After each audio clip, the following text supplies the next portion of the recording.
The nail went in crooked on the third strike, and Wren Dalloway pulled it out with the claw end of her hammer before it could split the wood.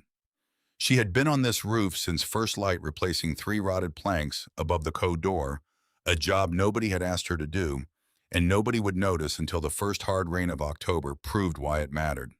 The wood up here was old gray from weathering soft in places where water had found its way under the tar paper years before she arrived. She worked methodically, testing each plank with her thumb before trusting a nail to it, moving across the pitch of the roof. The way she moved through most problems, without hurry, without wasted motion, without the particular kind of noise that attracted attention she didn't need. She heard the horse before she saw it. The rhythm of hooves on the packed dirt road came from the south, a single animal moving at the steady trot of someone with purpose rather than urgency. Wren set another nail, positioned the hammer, drove it clean in 2 strikes. She did not turn around. She had learned 8 years ago on a timber operation in Tennessee that the moment you stopped what you were doing because someone was coming was the moment you communicated something you might not intend to communicate. Let them come. Let them find you at work. Whatever they were bringing, it would still be whatever it was after the nail was set. Cole Hadley dismounted below her and stood with his hat in both hands, turning it by the brim, the way men did when they carried something uncomfortable. She could see him in her peripheral vision, a lean man in his late 40s, trail-worn with the particular stillness of someone who had rehearsed what he was going to say and was now waiting for the appropriate moment to say it. Wren finished the plank, checked its seating against the one beside it, then climbed down the ladder with the hammer still in her hand. She stood at the base of the ladder. She looked at him. Hadley said he was sorry to be bringing this, his voice carrying the weight of a man who meant it. He worked for the Meridian Livestock Corporation, he said, which had recently completed purchase of approximately 14,000 acres in this section of Wyoming territory. The land included the structures she was currently occupying. She had 30 days until the 1st of October to vacate the premises. The corporation would not be pursuing any claim against her for the period of unauthorized occupation, and any personal property she had brought onto the land was, of course, her own to take. Wren listened to all of it without moving. She held the hammer loosely at her side, not as a threat, simply because she had been holding it when he began talking. Hadley cleared his throat. He said the corporation was also in need of a cook for the winter crew, 40 men working through to April. The pay was $2 a day, a private room in the bunkhouse annex, 3 meals included. He produced a folded sheet of paper from his coat pocket and held it out. He said he had been asked to offer her the position directly, given that she had a solid reputation for camp cooking in the territory. Wren took the paper. She read it. She was not a fast reader by pretension. She read the way she drove nails, going through each line until she understood what it said before moving to the next. The pay was accurate. The room was accurate. The 3 meals were accurate. But the third clause on the second page stated that the employee agreed not to vacate the premises or refuse assignment of duties for the duration of the contract period.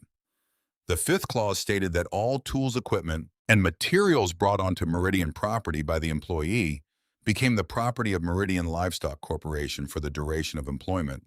The 7th clause stated that disputes regarding contract terms would be adjudicated by Meridian's legal representative rather than a territorial court. She read those 3 clauses twice. Then she folded the paper along its original crease and handed it back to Hadley. Hadley's chest tightened visibly as he took it back. "Miss Dalloway." He stopped, tried again. "The corporation does recognize this is a difficult situation." Wren thanked him for riding out personally. She said she'd be off the property by October 1st. She picked up her toolbox from the base of the wall, went inside, closed the door. She stood in the middle of the single room that had been her home for 2 years and listened to the hoofbeats recede south. She did not panic. Panic was a luxury she had never been able to afford, and she had stopped expecting to be able to afford it sometime around her 19th year, when her father walked off the job at a Virginia logging camp and didn't come back, and she learned that the feeling of things falling away was only unbearable if you stood still, waiting for them to stop. The trick was to start moving before they finished falling. She sat down at the small table she had built herself from salvage lumber the first month she was here, legs mortised into the top, no nails because she hadn't had any at the time, and laid out what she had. 30 days minus however many it took to find an alternative which she needed to start on immediately. $38 in a tin box under the floorboard, which she had been adding to for 2 years at whatever rate a camp cook could manage after food and the occasional replacement tool. No land, no relatives within 600 miles. No connections in this territory worth calling on for more than a meal. The Craig family 3 miles east would let her sleep in their barn through a hard winter. If she asked, she was fairly confident of that, but sleeping in someone's barn was not a life. It was a pause between lives, and she had already used up her allocation of pauses. She needed something that could not be taken, not rented, not borrowed, not contingent on someone else's goodwill or someone else's signature on a contract. She needed land she held by occupation, if not by title shelter. She had built with her own hands from materials she had paid for herself.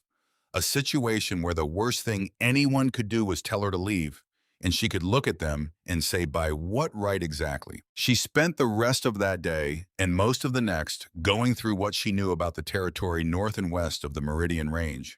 She had ridden a good portion of it over 2 years, not systematically, but enough to carry a rough map in her memory. The draws and drainages, the rock formations visible from the high ground south of the canyon country, the areas the ranch riders tended to avoid because the terrain made cattle management impractical.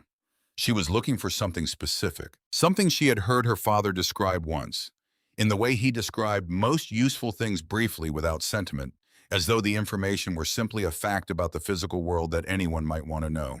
Her father had spent 3 years working stone in western Pennsylvania before he drifted west.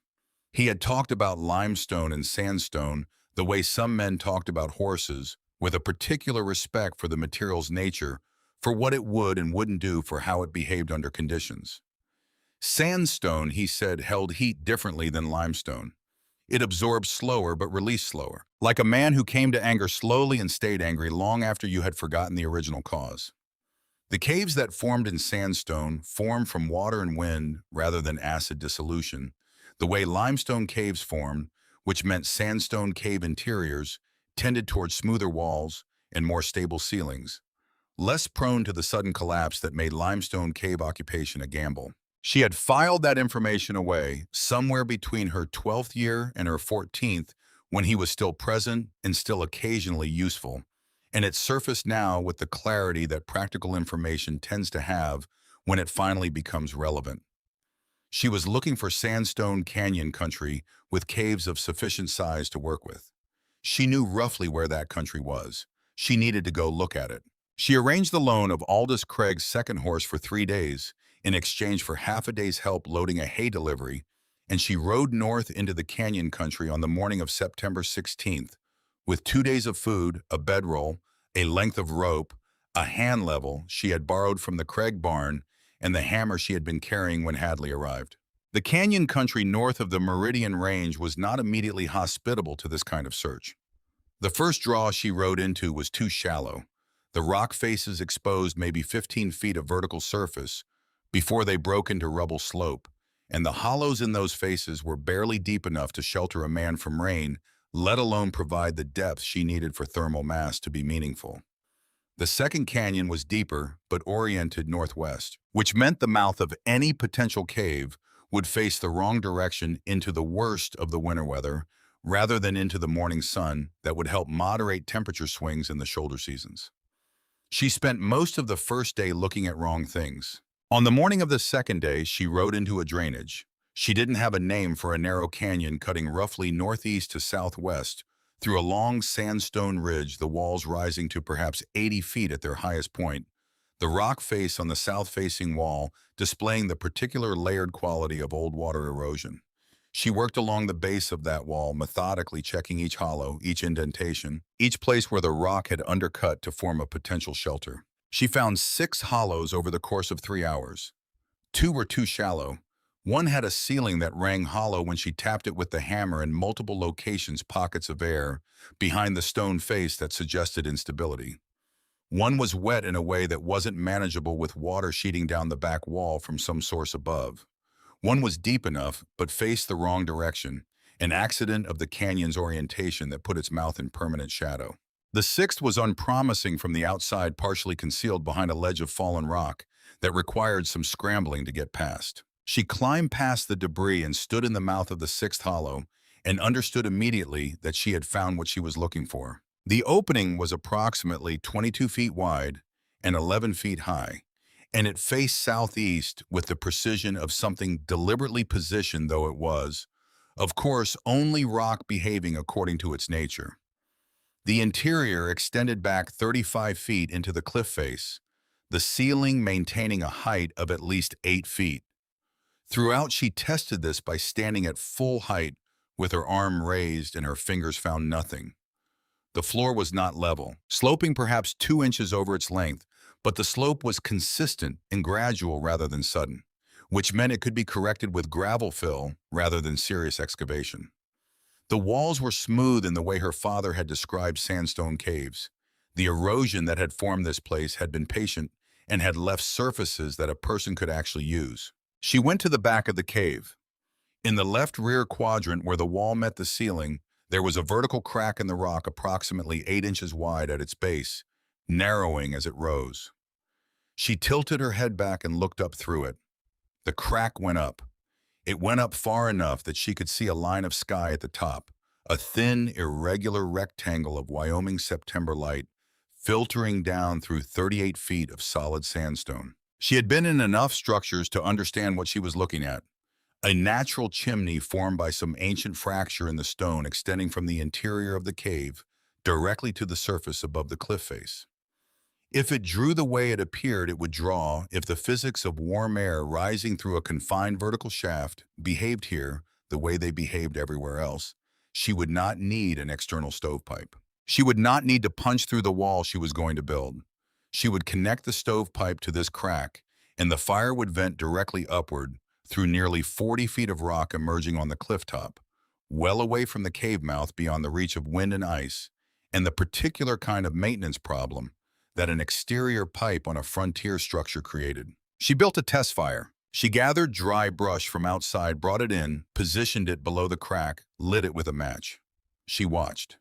The smoke rose, gathered for a moment in the upper space of the cave, then found the crack and began moving upward with the particular purposeful quality of air that knows where it is going. In 2 minutes, the interior of the cave was clear. In 5 minutes, there was no evidence of smoke anywhere in the cave except a faint smell of pine pitch. She climbed outside and walked the length of the cliff top above, checking for the exit point. She found it 20 feet back from the edge, a thin seam in the rock with a thread of smoke rising from it in the afternoon air. She sat on the cliff top for a while. Below her, the canyon ran northeast into the Medicine Bow country, and beyond that, the mountains were already showing the first dusting of early season snow on their upper reaches. She had perhaps 23 days from this moment before the first serious storm would make working outdoors both miserable and potentially dangerous. She had $38 in a set of hand tools. She had built furniture, repaired structures, assisted in rough framing on 2 different building projects over the past 8 years, and had watched enough real construction to understand the principles, if not the professional techniques. She went back into the cave.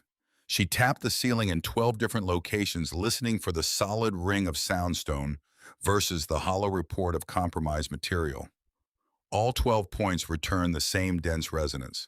She examined the walls for cracks that might suggest active fracture or freeze-thaw damage. She found 2 hairline seams in the left wall that looked old and stable, their edges worn smooth with the passage of enough time that she couldn't have dated them within a century.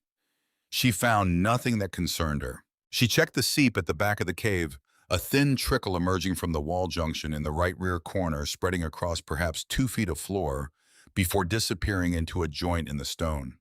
She could cut a shallow channel to direct it toward the cave mouth rather than letting it spread. The volume was small, the source clearly above the cave rather than within it, and the crack it entered at the floor suggested it was already draining somewhere. Manageable. She walked back out and stood at the cave mouth and looked at what she had. 22 feet of width, 35 feet of depth, 8 feet of ceiling throughout, southeast exposure for morning light, a natural chimney that tested clean, stable rock, manageable moisture. No evidence of regular animal occupation beyond the scattered pellet sign of rabbits and the occasional track of deer that had presumably investigated the shelter, the way deer investigated anything that offered shade or protection. She had one more test to run. She stayed in the cave through the night. She had brought her bedroll. She built a small fire well back from the mouth, ate the food she had brought, and slept or tried to sleep monitoring the temperature with the particular attention of someone taking data rather than simply resting. The external temperature that night dropped to what she estimated was the low 40s. Inside the cave with no fire after the initial one died down around 9 o'clock. She woke twice through the night and was aware both times of a temperature that was noticeably warmer than the outside air.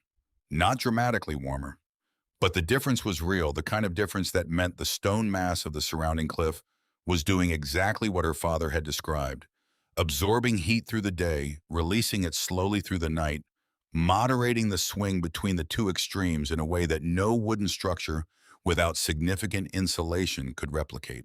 She rode back to the Meridian property on the morning of September 19th with a list in her head that she transferred to paper before the ink of the idea could fade. She needed to know exactly what she could build with $38, and she needed to know it before she went to Copperfield to buy materials because she would not be going back a second time. Every trip to town was half a day gone, and she had 23 days left when she reached the paper. The math was unforgiving and also clear. She was building one wall, one framed wall, across the mouth of the cave, 22 feet wide, 8 feet high. 3 sides and a back of the structure would be solid sandstone that had been standing for geological time and required nothing from her. The 4th side needed framing lumber, a door, a window, and a weatherproof exterior. She needed a stove and enough stovepipe to connect it to the natural chimney. She needed mortar for the stone collar around the chimney connection. She needed tar paper for the exterior of the front wall canvas for an interior ceiling, and enough hardware nails, hinges, hooks to hold it together. She worked through the quantities with the precision of someone who could not afford error. Board feet of framing lumber for the wall. She calculated the bottom plate, top plate 12 vertical studs at 16-inch, spacing the doubled framing around the door and window, rough openings the diagonal bracing. She added 10% for waste and cutting error, then did not round up further. Tar paper, the exterior face of the wall, was 176 square feet, which she could cover with 2 rolls with proper overlap. Canvas, the interior ceiling would span roughly 20 feet by 22 feet, which required 4 lengths of 8-foot canvas with some overlap at seams. The numbers came out to approximately $36.40 if she bought used and secondhand, where possible full price, only where quality was not negotiable. She kept $1.60 in reserve. She returned Craig's horse on the 20th and arranged the other transaction that morning, standing in the Craig yard explaining what she needed to Aldous Craig, a man of 62 who had been in Wyoming since before it was a territory and had the patient face of someone who had heard a great many plans. She needed his wagon and his team for 3 separate trips to and from Broken Antler Canyon over the course of about a week. In exchange, she would help his wife Marta with whatever needed doing for 6 full days, no limitation on the work. Craig looked at her steadily for a moment. Building in a cave. Building in a cave. He thought about it the way he thought about most things, which was unhurriedly. He asked if she had tested the chimney. She told him she had. He asked if she had checked the ceiling. She told him she had 12 points all solid. He asked how she was going to manage moisture with stone walls and a wood fire creating temperature differential in the same space. She told him she was planning on canvas interior lining with an air gap. He was quiet again. Then he said he had no objection to the arrangement. She rode to Copperfield on September 22nd with Craig's second wagon and a list that she treated as a document rather than a suggestion. The Hargrove brothers' lumberyard on the south end of Copperfield carried framing stock that had been sitting in the yard since spring, some of it developing the gray patina of wood that had been rained on more than once during storage. The owner, a man named Vic Hargrove, was willing to discount the partially weathered stock 15% because it had been taking up space. Wren walked the pile and selected boards that were weathered on their faces but structurally sound. The surface aging would not affect their ability to carry load, and they were going on the exterior face of a wall where appearance was secondary to function. She accepted the discount, declined the offer to round it up to 20%, in exchange for a dinner she had no interest in having. The tar paper came from the same yard, 1 roll with a water-stained edge that the yard had been trying to move for 2 months. She inspected it. The damaged section ran approximately 6 inches along one long edge of the roll, which would be the top edge when she applied it, and the installation method of horizontal strips starting at the bottom and working up each strip overlapping the one below by 6 inches meant the damaged edge of each strip would be covered by the strip above it. The damage was irrelevant to the function. She paid half price. The window came from a pile of salvage material at a property east of town where a warehouse had been partially demolished to make room for a new structure.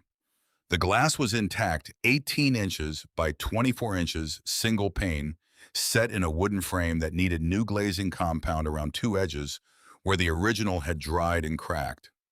She could reglaze it herself. The glass was worth far more than the frame.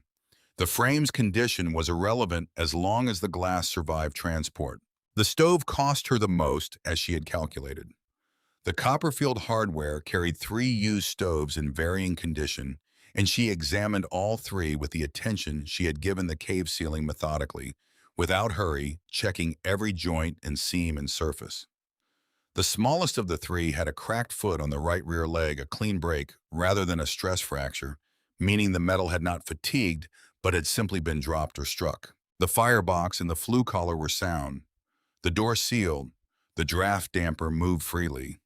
She could shim the broken foot with flat stone and mortar, and the stove would stand as level as any surface she could provide. She paid $8.20 for the stove.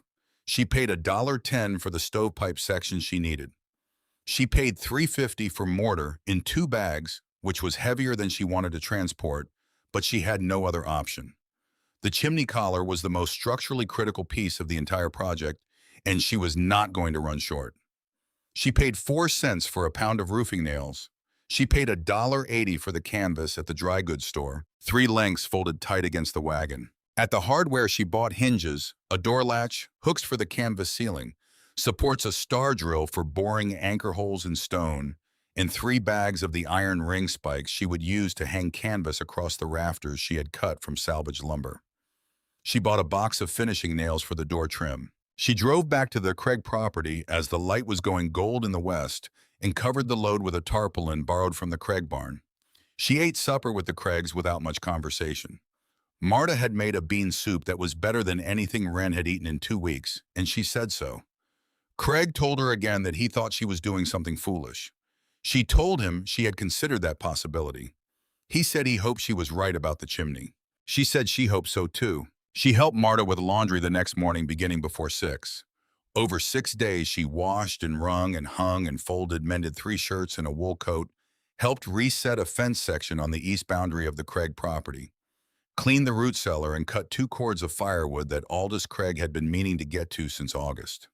She worked the way she always worked, without complaint, without unnecessary conversation, at a pace that was not fast but never stopped. Marta Craig was a small woman of 55 who communicated primarily through the quality of her silences, and her silence during those 6 days held the particular quality of someone who was reassessing an initial judgment.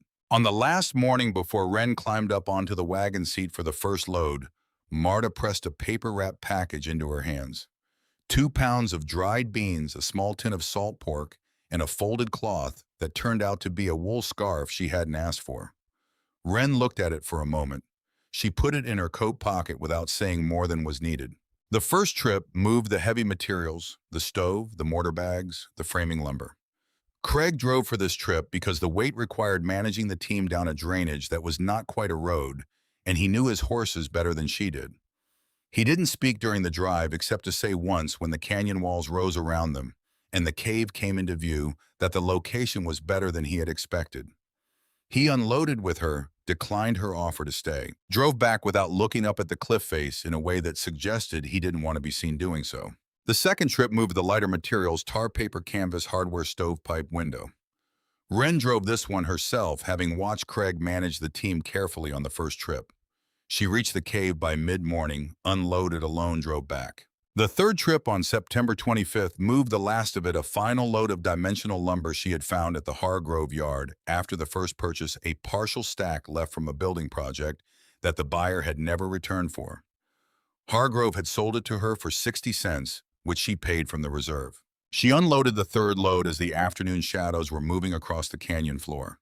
When the last board was stacked inside the cave beside the rest of the materials, she stood for a moment in the middle of it all.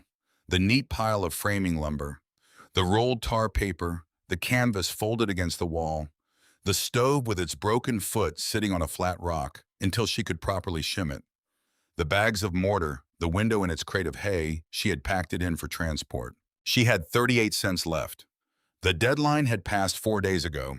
She was by the legal definition Hadley had delivered no longer a tenant of anything she could name. The light in the cave was the amber light of late September afternoon, coming in through the southeast mouth, reaching maybe 2/3 of the way back before it gave out. The stone walls were cool to the touch, in the way that stone and shaded ground always was carrying the temperature of the earth rather than the air. The silence was not empty. The canyon outside carried the sound of wind in the brush along the drainage, the occasional call of something in the rock above, the quality of stillness that places have when they have been undisturbed for a long time. She lit a candle. She sat down on the flat stone she had been using as a seat since she first arrived. She looked at the 38 cents and the pile of materials and the candle flame making shadows move on the sandstone walls. For the first time since Hadley had ridden up with his hat in his hands, she let herself sit still with the full weight of what she was doing.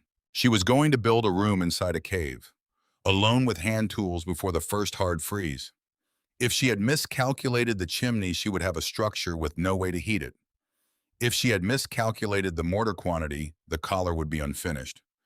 If the window frame was more compromised than she had assessed, she would lose the glass trying to reglaze it. If the cave ceiling had a failure point, she hadn't found it could fail while she was sleeping under it. These were not reasons not to proceed. They were simply the conditions under which she was proceeding, and listing them clearly was not pessimism, but accuracy. The same accuracy she brought to calculating board feet and reading contract clauses. She had done everything she could do before starting to minimize the probability of each failure. The rest was work. She blew out the candle. The cave settled into the particular darkness of enclosed stone. Not the darkness of open night, but something denser, more deliberate. She pulled her coat around her, lay back on the bedroll she had laid against the warmest section of the left wall. Warmest because it was the section most protected from the mouth, and listened to the canyon go quiet around her. The cold was real, but not yet severe. She estimated 44 degrees in the cave, the stone doing its slow-releasing work with the heat absorbed through the day. She would not need a fire tonight. Tonight she needed sleep because tomorrow she was going to start leveling the floor of this cave with a hand shovel and a borrowed level. And that job was going to take every bit of 2 days she could give it before she had to move on to the framing. And the framing had to be done before the window could go in. And the window had to go in before she could safely start the mortar work on the chimney collar. And the collar had to be complete and cured before she could risk running any fire through the stove. She had paid $8.20 for and could not replace. She closed her eyes.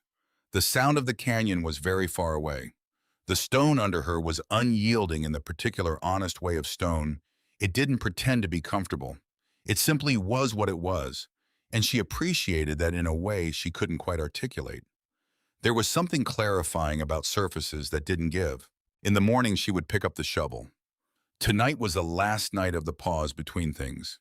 Tomorrow the work began in earnest, and whatever happened after that would be a consequence of what she built here, which meant it was for the first time in as long as she could remember entirely her own.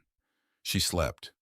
The floor took 2 days and cost her something she hadn't anticipated, losing the comfortable fiction that this would go smoothly. She started with the shovel at first light on September 26th, working the high end of the slope where the stone surface had accumulated a layer of decomposed grit and fine sand over what she estimated were decades of wind deposit through the cave mouth. The material came up easily enough in the first hour. She filled low spots toward the back, tamped them with a flat stone she had selected for the purpose, checked with the level filled again. The methodology was sound. The problem was that beneath the loose surface material, the bedrock itself was not cooperating. What had appeared from her initial survey to be a consistent 2-inch slope across the length of the cave turned out under the shovel to be a 2-inch average, concealing variations of as much as 4 inches in certain sections. There was a ridge of harder stone running diagonally across the left half of the cave floor, slightly elevated, that would need to be either worked around or addressed directly. She addressed it directly. She used the star drill, a tool she had used before on brick, but never on sandstone, to score the ridge in a series of closely spaced holes along its length, then used the flat end of the hammer to chip between the holes. The sandstone came away in pieces rather than flakes, which was the good news. The bad news was that the process was loud, repetitive, physically exhausting, and consumed most of the second day. By late afternoon on the 27th, she had a floor that her level confirmed as true within the margin that furniture and human habitation required. She sat on the stone at the edge of it and looked at 2 days of labor producing a flat surface that would be invisible under everything she built above it. This was the nature of foundation work. No one would ever see it. No one would ever know it was difficult. They would simply stand in the room without tilting, set a cup on a table, without it sliding, sleep on a floor without rolling, and never once consider that someone had spent 2 days with a drill and a hammer, ensuring that the floor they stood on was worthy of being stood on. She found she didn't mind this as much as she might have expected. The work had been done. The floor knew. She began framing the front wall on the morning of September 28th. The bottom plate went down first, a full-length timber running the entire 22 feet of the cave mouth, which required 2 pieces spliced at center because she had no single board that long. She shimmied the splice joint, carefully checked the full length with the level 3 separate times before nailing anything permanent, then drove the anchor spikes she had brought into the stone floor at intervals to prevent the plate from shifting under load. The spikes required the star drill again, boring into the stone floor for each anchor point, working in a crouch that made her lower back register objection by midday. She ignored it the way she ignored most physical discomfort, not by suppressing it, but by treating it as information rather than instruction. Her back was telling her the position was suboptimal. She already knew that. She continued. The vertical studs went up through the afternoon. She had pre-cut them to length the previous evening, working by candlelight, with a handsaw in a square, checking each cut for true 90-degree ends, because a stud that leaned even slightly would throw the alignment of everything above it. At 16-inch intervals, she toe-nailed each stud into the bottom plate, then braced them with temporary diagonal boards nailed across the face of the growing frame to hold everything plumb while she worked. The frame rose across the cave mouth in sections, each section checked against the last, with a string line she had rigged from the left wall anchor to the right, ensuring the face of the wall stayed in a single plane rather than drifting forward or back in individual sections. The rough opening for the door she framed with doubled studs on each side, the extra lumber transferring load around the opening to the plate above and below, without letting the span compromise the wall's integrity. She had been told once by a carpenter she worked alongside for 3 weeks in Colorado that door openings were where amateur framing failed because amateurs framed them as absences rather than as structures in their own right. She had understood what he meant even then, though she hadn't had the vocabulary for it. An opening in a wall was not simply the removal of material. It was a place where the remaining material had to work harder, had to carry what the absent material could no longer carry, had to redistribute load through geometry rather than mass. She framed the opening the way she had been told, as a structure, not an absence. The window rough opening went in beside the door, positioned to catch the morning light that entered from the southeast face. She centered it at standing eye height, 4 feet from the floor to the sill, which was a decision she made without deliberation, because it was the only position that made practical sense for a room where she would spend time both seated at a work surface and standing at a stove. By the evening of September 30th, the frame stood complete across the cave mouth, braced temporarily with diagonals, not yet sheathed, but structurally present. The cave now divided into before and after exterior chaos on one side of the frame's vertical lines, interior order on the other. She stood inside and looked at the rectangle of evening sky visible through the rough opening, where the door would hang, the smaller rectangle where the window would go. The frame created something that had not existed 48 hours ago, the suggestion of a room. The suggestion was enough for tonight. October 1st came and went without ceremony. She was up the ladder at 7 that morning, beginning the tar paper application on the exterior face of the wall. And if she thought about what day it was, she gave it approximately the same attention she gave the specific name of the wind coming off the ridge. It was information that didn't change the work. The deadline had passed. She was in whatever legal terminology the Meridian Livestock Corporation chose to employ a trespasser on public land that the corporation was attempting to claim. She was also a woman standing on a ladder in the early October light of Wyoming territory, running strips of tar paper from the base of her wall upward in overlapping horizontal courses, and these two facts coexisted without particular drama. The tar paper went on over 2 days. Each strip started at the bottom, was checked for level, was secured with roofing tacks at close enough intervals that a sustained wind would find no edge to lift. Each subsequent strip overlapped the one below by 6 inches, ensuring the wall drained like a slope rather than retaining water at every horizontal joint. The top strip she cut to fit under the cave overhang, tucking it back against the stone face where the wall met the cliff, filling the junction with oakum fiber she had packed into the gap with a putty knife. When she stepped back on October 3rd, the exterior face of the wall was weatherproof. It would not win any competition for appearance. It would, however, keep the water out. The door took most of October 4th. The salvage door she had acquired in Copperfield was a standard width plank door, solid heavy with original hinges still attached to one face.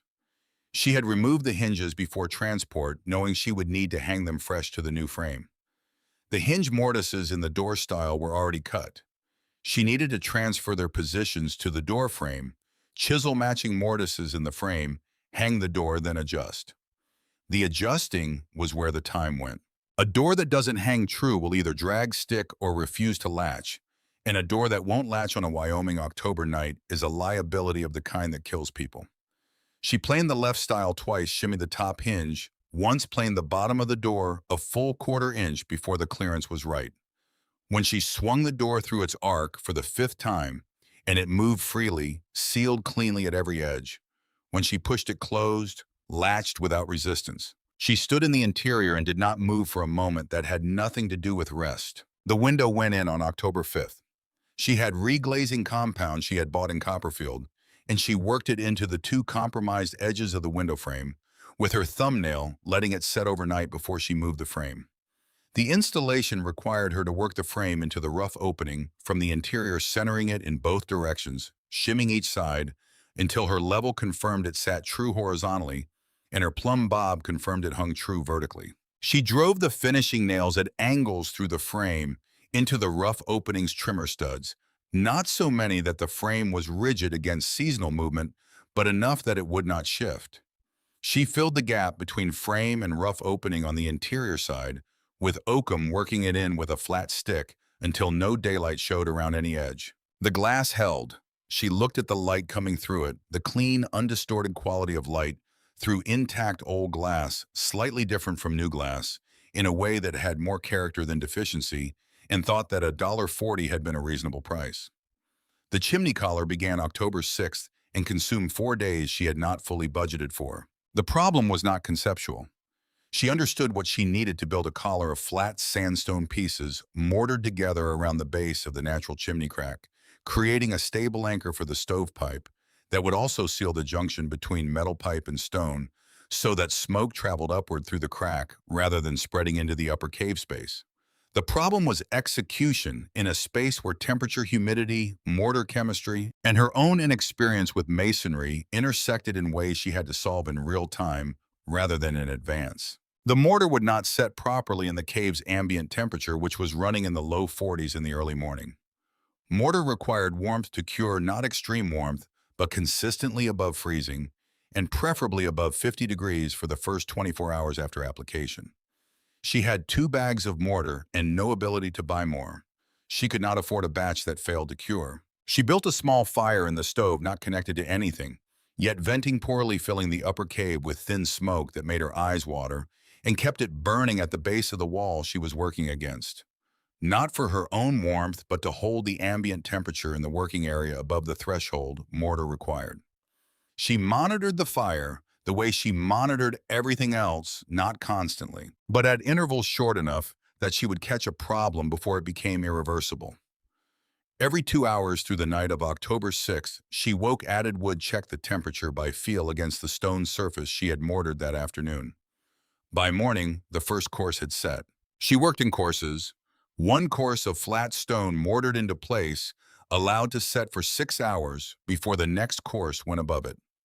The flat sandstone pieces she selected from the debris field outside the cave, mouth-choosing pieces with at least one flat face that could seat cleanly against adjacent stone. She cut nothing the star drill had taught her enough about working this stone to know that cutting it to shape with hand tools in cold conditions would cost her more time than finding pieces that already approximated what she needed.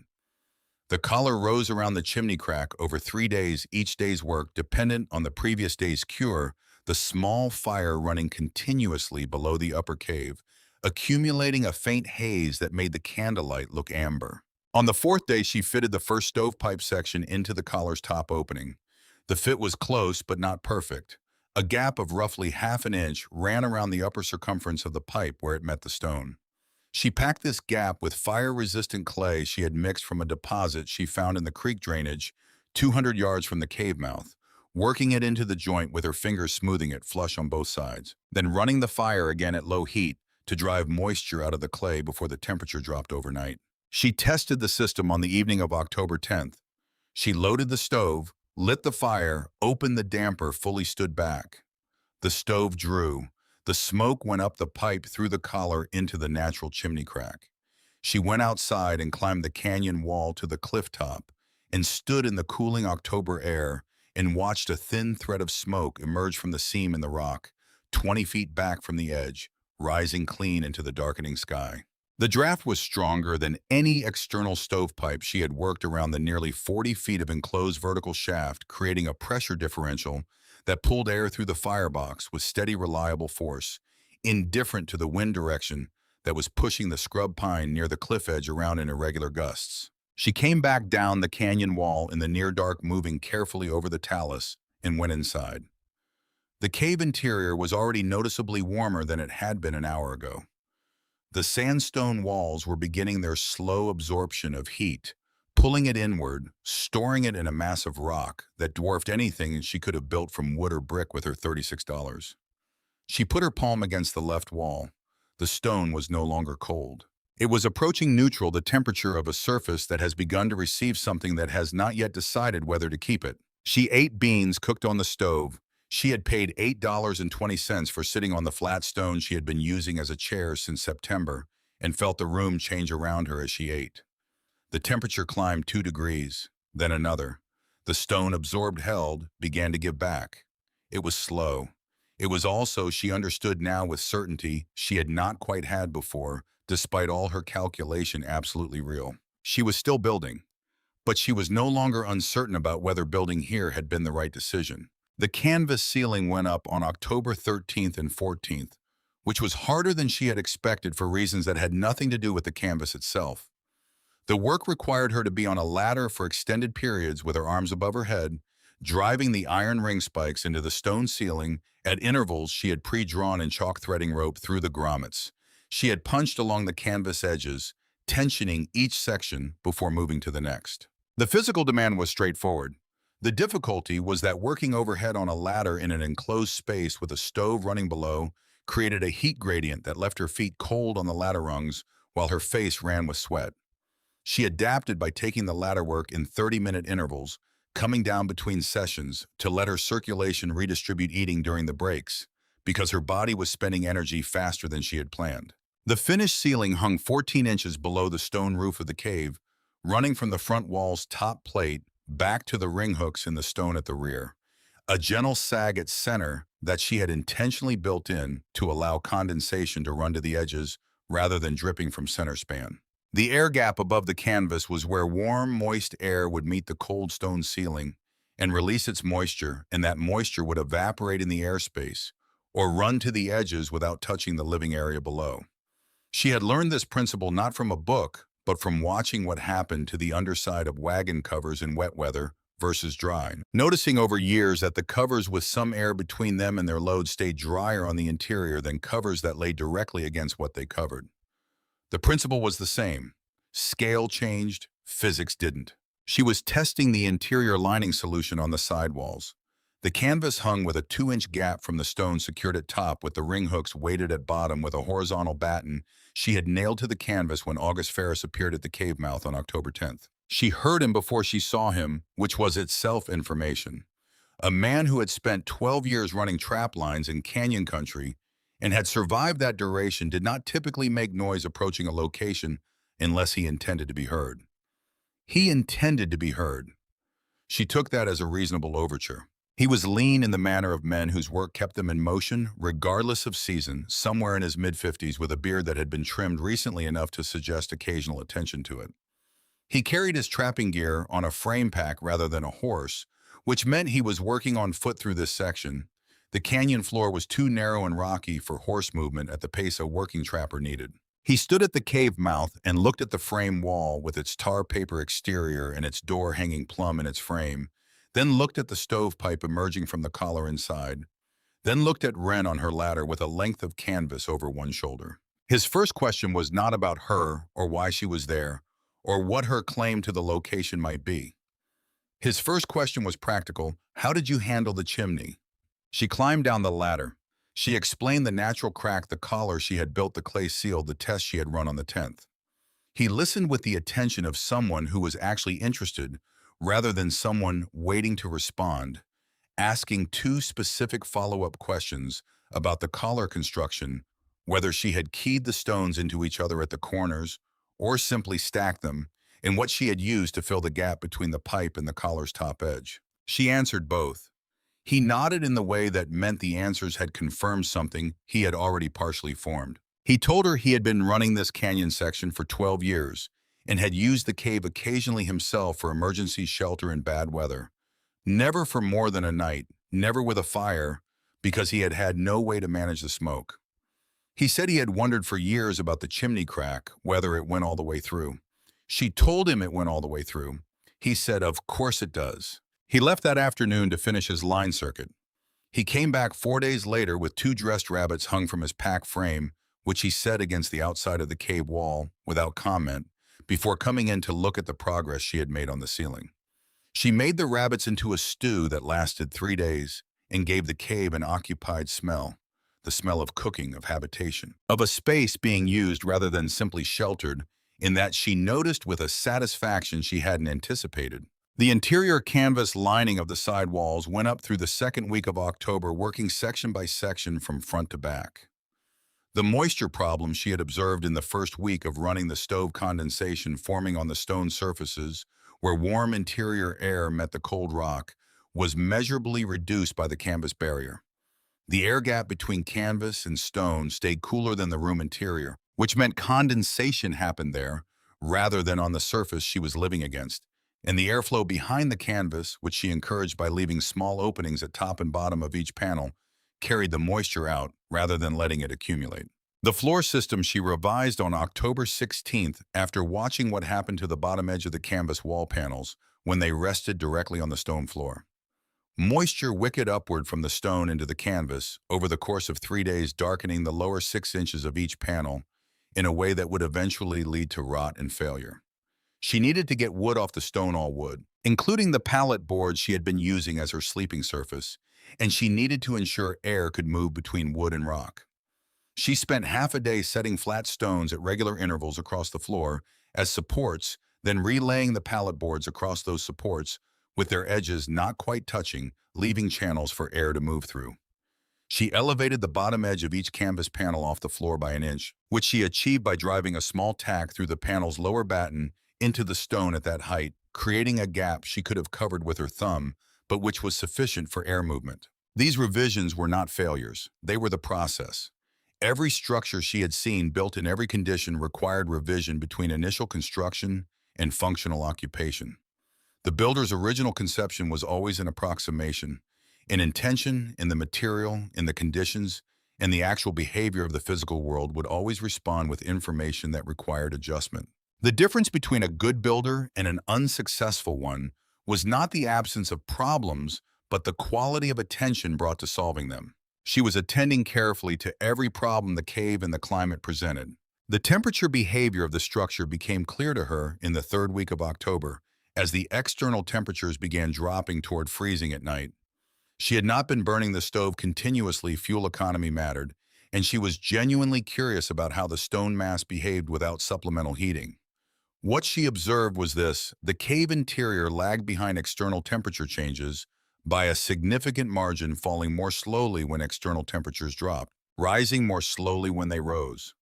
On a night when her estimate of external temperature was 28 degrees, the interior of the cave held 43 without any fire having been lit since noon.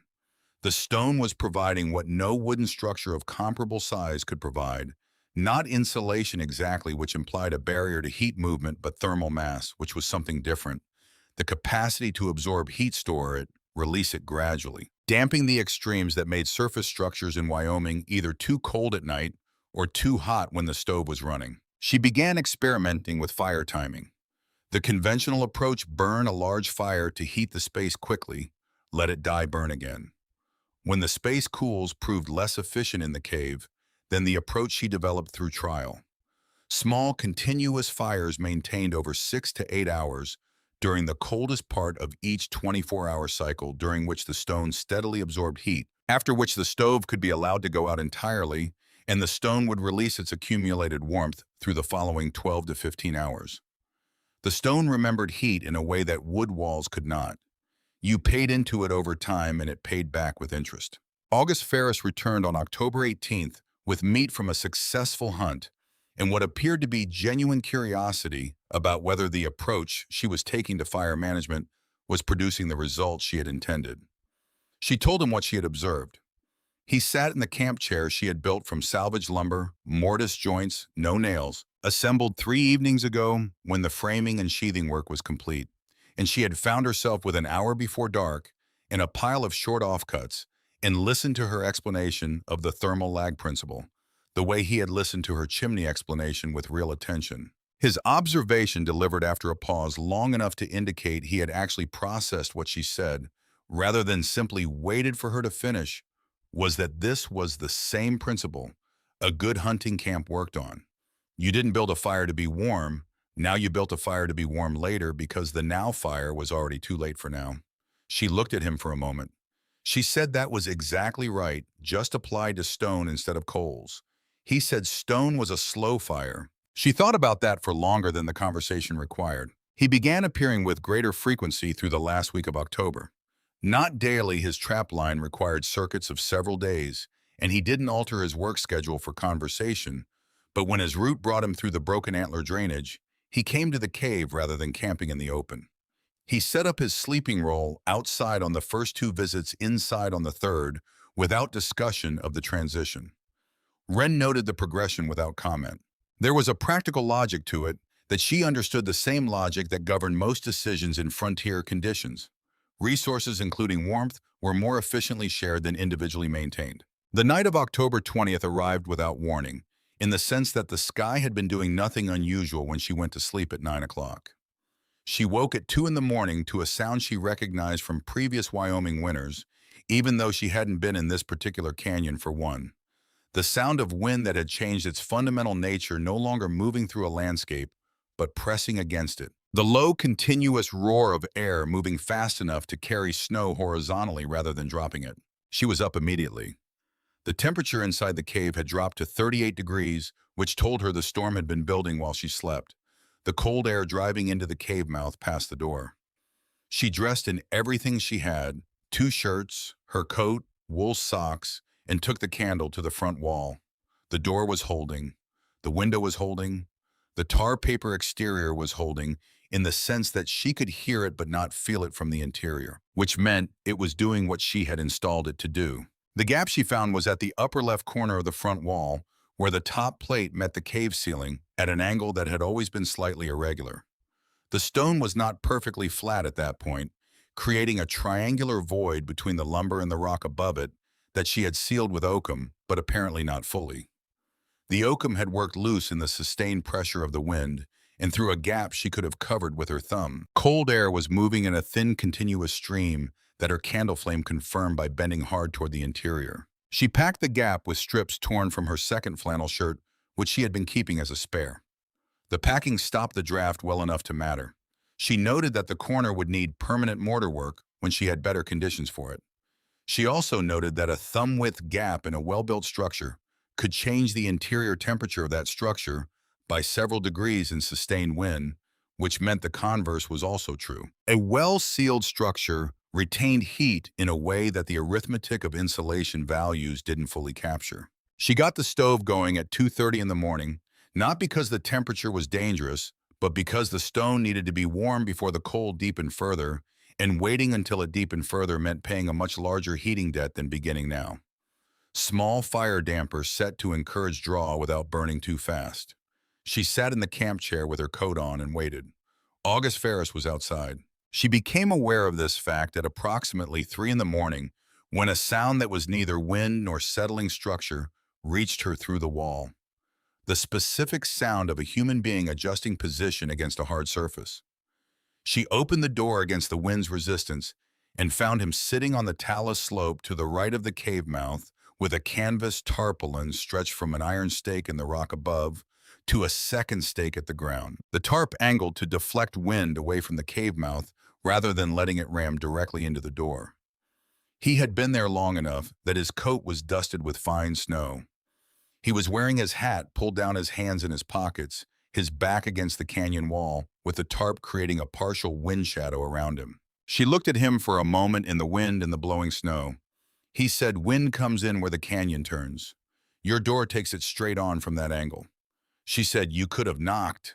He said, "You were sleeping." She stepped back from the door. He came in, stamped snow from his boots, sat down in the second position, the flat stone near the stove that was warmer than the camp chair. She did not offer him the camp chair. He would not have taken it.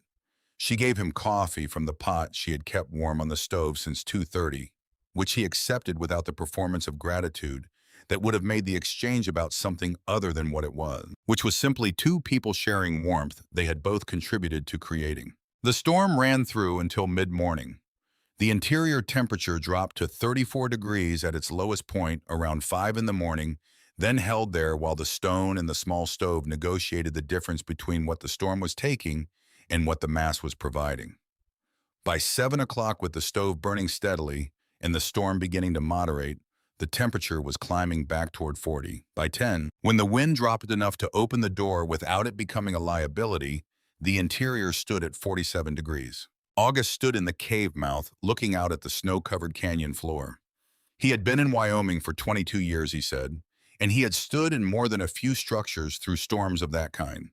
He said this was the warmest place he could remember being in a storm that size. Wren was behind him at the stove refilling the coffee pot. She didn't turn around when she answered. The stone remembered. He was quiet for a moment. "Then how much wood did you burn?" She told him. He said nothing for long enough that she knew he was doing arithmetic. Then he said he had spent last February burning through a cord of wood in 3 weeks trying to keep a frame cabin in the Laramie foothills at a livable temperature. She said a frame cabin in the Laramie foothills was fighting the cold with warmth, which was a losing proposition in sustained Wyoming winter. He asked what the alternative was. She said, "You didn't fight the cold, you stored enough warmth and enough mass that the cold ran out before the warmth did." He turned from the cave mouth and looked at the interior. The canvas ceiling, the warm stone walls with their interior lining the stove in its position, connecting to the natural chimney, the door hanging plumb in its frame, the window admitting the flat white light of post-storm October. He looked at it the way a man looked at something he was reassessing, taking the measure of it against a previous estimate that had been lower. "You built this with $38.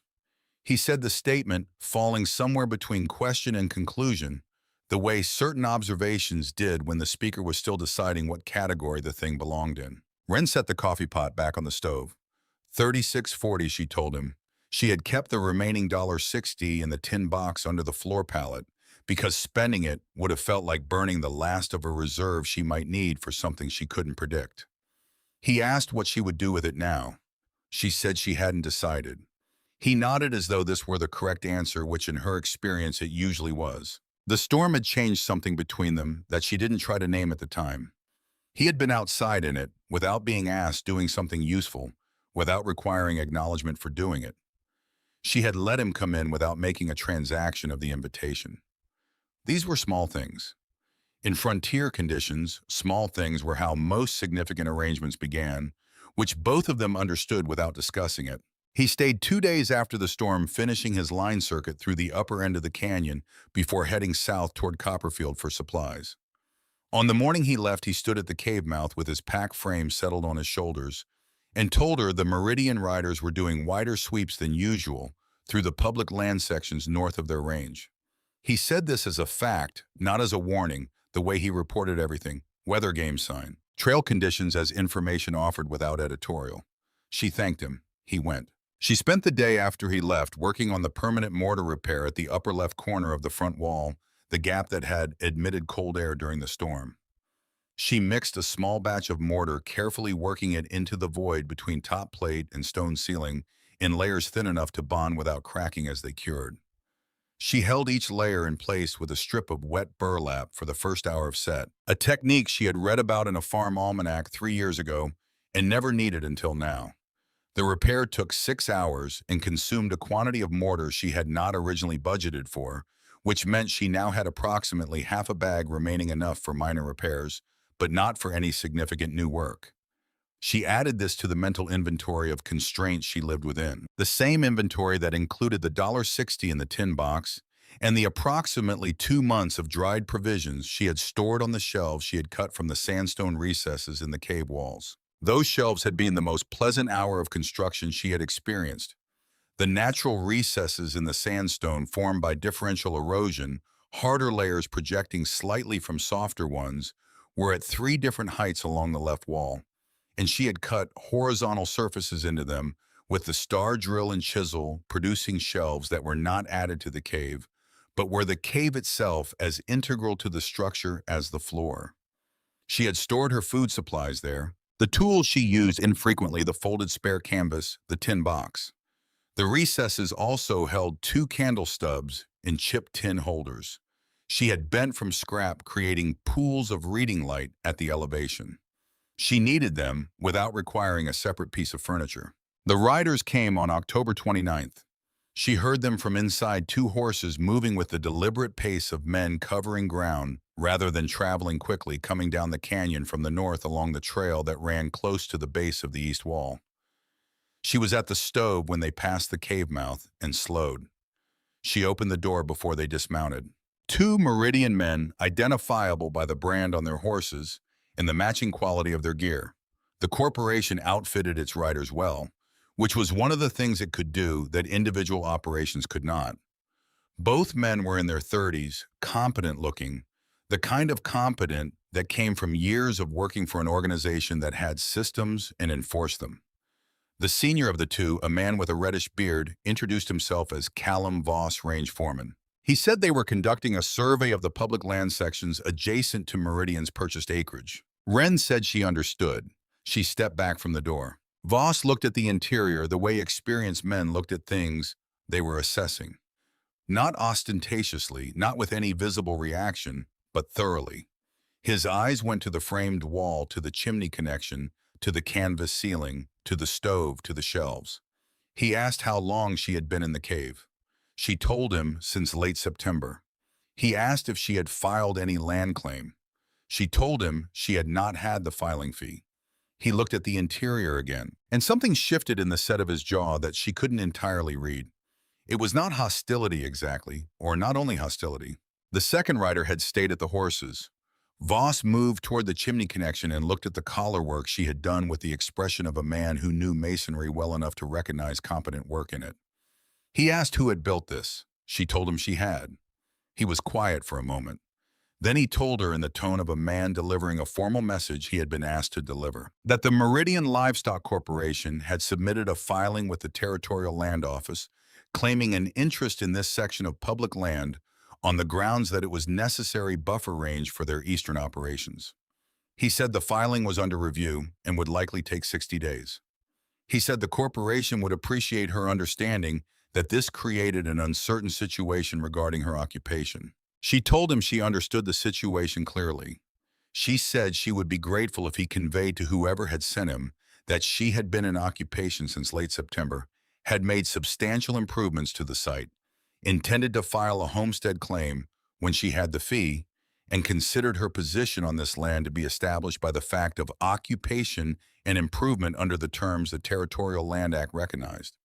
She said all of this in a tone that matched his formal, precise, without aggression or appeal. Voss listened to the full statement. He asked if there was anything else she needed him to convey. She said no. He thanked her for her time with a courtesy that seemed genuine rather than performative, replaced his hat, went back to his horse. She watched them ride north along the canyon wall until the trail bent and took them out of sight. She closed the door. She stood in the middle of the room and assessed what the visit had meant. The corporation was moving not urgently, not with the blunt force it could theoretically apply, but persistently.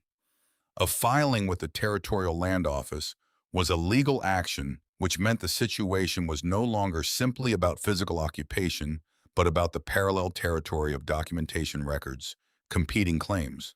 She had no documentation, she had occupation, she had improvement. She had the plain physical fact of a structure that had not existed here 2 months ago. Under territorial homestead law, occupation and improvement were meaningful.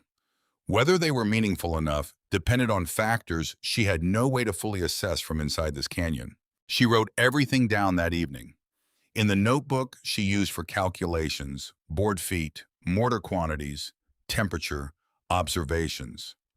She turned to a clean page and recorded the date, the names of the riders as she had them, the content of the exchange as precisely as she could reconstruct it, what Voss had said about the filing, what she had said in response. She did not know if this record would ever matter to anyone. She made it because making records of things was how a person proved to a future self, and possibly to a future authority, that the things had happened. Cole Hadley arrived in the first week of November. She recognized his horse at 300 yards of gray, with a white blaze she had seen in the Meridian yard enough times to know it at a distance. She was outside when he came down the canyon, splitting the week's wood supply from a deadfall she had found 200 yards up the drainage, and she kept splitting until he was close enough that stopping would have been a statement rather than a natural pause. She finished the round she was working, set the axe in the chopping block, waited. He dismounted and stood with his hat in both hands again. Same posture as September. The same quality of a man carrying something he had been working up to. He said he had come to confirm she had vacated the property as directed. She confirmed she had. He said he had heard she was in the canyon. She confirmed that as well. He asked if he could see it. She showed him everything, same as she had shown Voss, not withholding anything, not performing anything, simply walking him through the space the way she would walk anyone through a structure she had built, pointing out what she had done and why.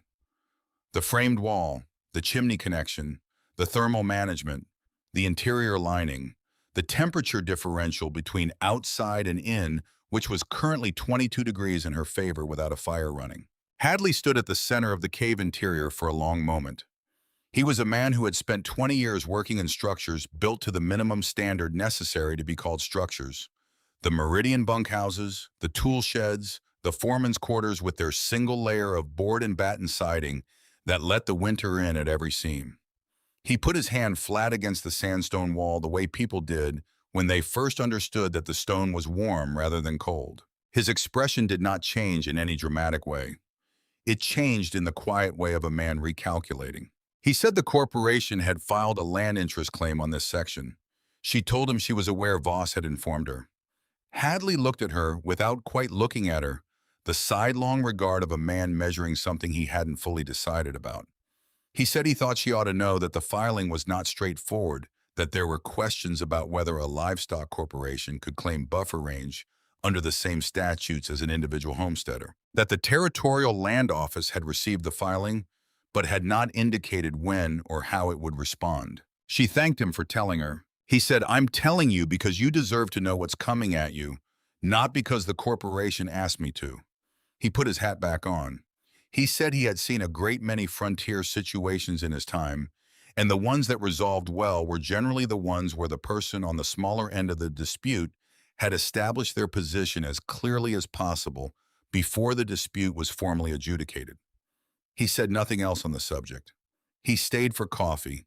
He rode south before dark. She sat with what he had told her through the evening, working it against what she knew of territorial land law, which was incomplete but not negligible. She had read enough land office notices posted in Copperfield, and before that in 2 other Wyoming towns, to understand the general structure of how homestead claims worked, what they required, what they prevented. An individual could claim 160 acres under the Homestead Act by occupying the land, making improvements, filing the appropriate paperwork, paying the filing fee, living on it for 5 years. The corporation's claim was a different kind of claim under a different statute, and Hadley was right that the two could potentially conflict in ways that were not yet resolved. The filing fee for a homestead claim was $14. She had $1.60. She sat with that arithmetic for as long as it took her to understand that the arithmetic was not the whole problem. The Homestead Act required the claimant to be the head of household or a single woman over 21. She qualified on the second count. But it also required 5 years of demonstrated occupation with improvements which she could provide for the time she had been here. What she could not manufacture was the filing fee, not from inside this canyon with winter coming and no paying work in reach. August Ferris came back on November 12th. He had been in Copperfield for 5 days resupplying, and he brought news the way he brought everything, not as drama, but as information. The Meridian Corporation had hired a second legal representative, a man from Cheyenne who specialized in territorial land disputes, to support its filing. The word in Copperfield was that the corporation had its sights on a substantial section of the public land north and east of its current range, enough to extend its grazing territory significantly before the territory formalized statehood and land allocation became more complicated. Wren was at the stove when he said this. She kept her back to him for a moment, not concealing a reaction, but giving herself the time to understand what she felt before she spoke. What she felt was not fear exactly. It was the particular clarity that came when the size of the problem became fully visible, not larger than she could face, but larger than she had been facing, which required adjustment. She turned around. She asked him what he knew about homestead filing procedures in Copperfield, specifically who handled them, how long they took, what exactly was required at the initial filing versus the 5-year proof. He told her what he knew, which was more than she had expected. He had looked into filing a claim himself 4 years ago, before deciding his work pattern made the residency requirement impractical. He knew the clerk's name at the land office, knew the fee schedule, knew that the initial filing required a completed form the fee, a legal description of the parcel, and a sworn statement of intent to occupy. She asked the question she had been constructing for 2 weeks. Is there a way to file on this section before the corporation's filing is processed? He said that depends on who files first at the land office window. She said, I have $1.60. He was quiet. The stove ticked in the way stoves did when the firebox temperature was rising past a certain point, a metallic expansion sound she had learned to distinguish from the sounds of contraction. He looked at the fire through the stove's draft vent, a thin orange line visible through the gap in the damper plate. He looked at the cave interior with its canvas lining and its mortar collar and its shelf-cut recesses. He looked at the temperature on the small thermometer he had started leaving on the ledge near the door when he visited because he was curious about the data. The thermometer read 54 degrees. Outside, she knew from the morning check it was 29. August Ferris had been in Wyoming territory for 22 years. He had run trap lines through the Medicine Bow Range for 12 of those years, establishing routes that represented accumulated knowledge about terrain water, game patterns, seasonal movement, knowledge that lived in his body as much as in his mind, knowledge that could not be reconstructed if he lost access to the land it was built on. The Meridian Corporation's expanded claim would cut directly through the middle of his primary line, and both of them knew it. He said the Homestead Act allows a single woman to file. A pause. It also allows a married woman's husband to file on her behalf, which would include the land she currently occupies. She looked at him steadily. He looked back with the same steadiness, the expression of a man who had considered what he was saying carefully enough that he was not going to unsay it. She told him she would need to think about it. He said that was reasonable. She asked if he understood what she meant when she said she needed to think about it, that she was not asking for time because she was uncertain about his intentions or his character, but because a decision of that kind deserved to be made from the same quality of attention she had brought to the chimney collar and the floor leveling, which was to say carefully, without hurry, without the pressure of someone else's timeline. He said he understood that precisely. She thought about it for 3 days. She thought about it the way she thought about structural problems, by going through each element. understanding its properties, understanding how the elements related to each other, identifying the failure modes. The practical elements were clear. August could file a homestead claim on this section, his name on the filing, her occupation and improvements providing the evidence of the residency and improvement requirements. The filing fee was something he could cover. He had been trapping for pay for more than a decade, and his expenses were those of a man who carried everything he needed on a frame pack. His trap line stayed intact. Her position on this land gained legal standing she could not achieve on her own resources before the corporation's filing was processed. The other elements were less reducible to calculation. She had spent 8 years in conditions that required her to be answerable to no one for decisions about her own situation, and she had valued this with a consistency that had sometimes cost her more comfortable alternatives. What she was considering now was a formal legal arrangement with another person, which meant her situation would be connected to his in ways that legal documents specified, in ways that legal documents did not specify. On the third day, she was splitting wood in the late afternoon, the axe falling in the rhythm she had developed over years of this work, when she understood that the thing she was actually assessing was not the risks of the arrangement, but the character of the man proposing it. Everything she had observed in August Ferris over 6 weeks of intermittent proximity was consistent. He asked useful questions, answered directly, did things that needed doing without requiring recognition for them, said what he meant without ornament, accepted what she told him at its face value without testing it or seeking confirmation from some other source. He had sat outside in a blizzard for hours doing something useful for her without waking her to tell her he was doing it. She set the axe in the block. She went inside. She wrote in her notebook the terms under which she would agree to the arrangement in the same format she used for everything she wrote, specific, without equivocation, covering the points that mattered. Her right to make decisions about the structure and any improvements to it. Her right to any income derived from her work without requiring his approval. The clear understanding that the arrangement was a legal partnership with mutual obligations, not a hierarchy with one party directing the other. When August came through the canyon 4 days later, she showed him the page. He read it in the careful way of a man who knew that reading carefully was a form of respect for the person who had written carefully. He said it was fair. He did not ask her to remove any item or modify any term. He said he had one thing to add, that if either of them found the arrangement unworkable, they would say so directly rather than letting it erode by degrees. Because arrangements that eroded by degrees were harder to end cleanly than arrangements ended by honest statement. She added that to the page. He signed beneath it. She signed beneath him. They rode to Copperfield on November 23rd. The land office clerk, a young man of approximately 25, who had clearly been warned to expect exactly this kind of filing, and was determinedly performing his neutrality, processed the homestead claim paperwork with methodical thoroughness.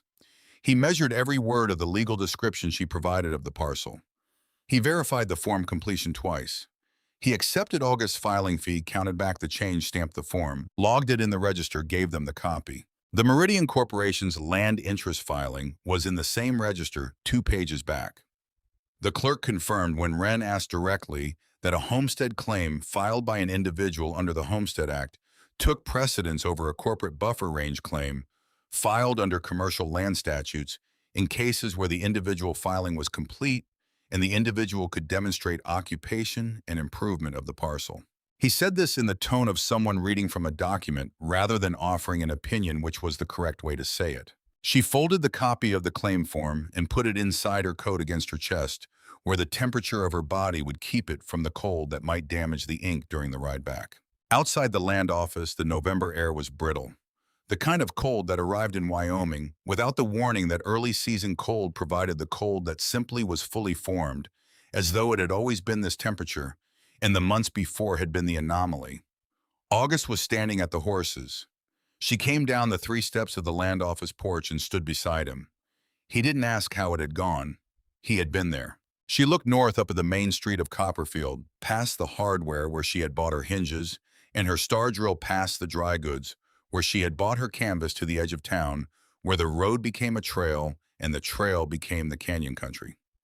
14 miles north, in the shade of a sandstone cliff facing southeast, something she had built was keeping itself warm without her in it. She put her foot in the stirrup and swung up into the saddle. The cold pressed against every surface. She hadn't managed to cover the particular honest cold of a Wyoming November that made no accommodation for anything. She pulled her collar up. She pointed the horse north. They married in Copperfield on the 5th of May, 1881, in the land office of all places, because the land office clerk doubled as a notary public, and the minister was 3 days' ride away on a circuit that wouldn't bring him back until June. The clerk performed the ceremony with the same methodical neutrality he had brought to the homestead filing, reading the statutory language from a printed card he kept in his desk drawer for occasions like this one, which apparently occurred more frequently than Wren would have guessed. 2 witnesses were required. Aldous Craig had driven in from his property that morning, his wife Marta beside him on the wagon seat, dressed in her good wool coat despite the May warmth.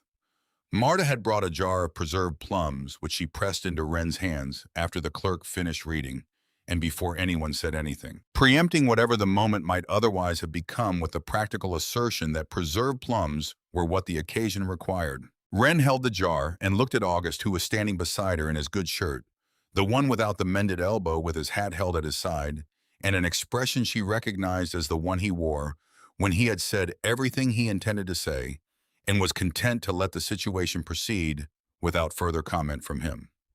She thought it was the most honest face she had ever seen at an occasion that generally produced faces trying to be something other than what they were. She signed the document. He signed beside her. The clerk stamped it.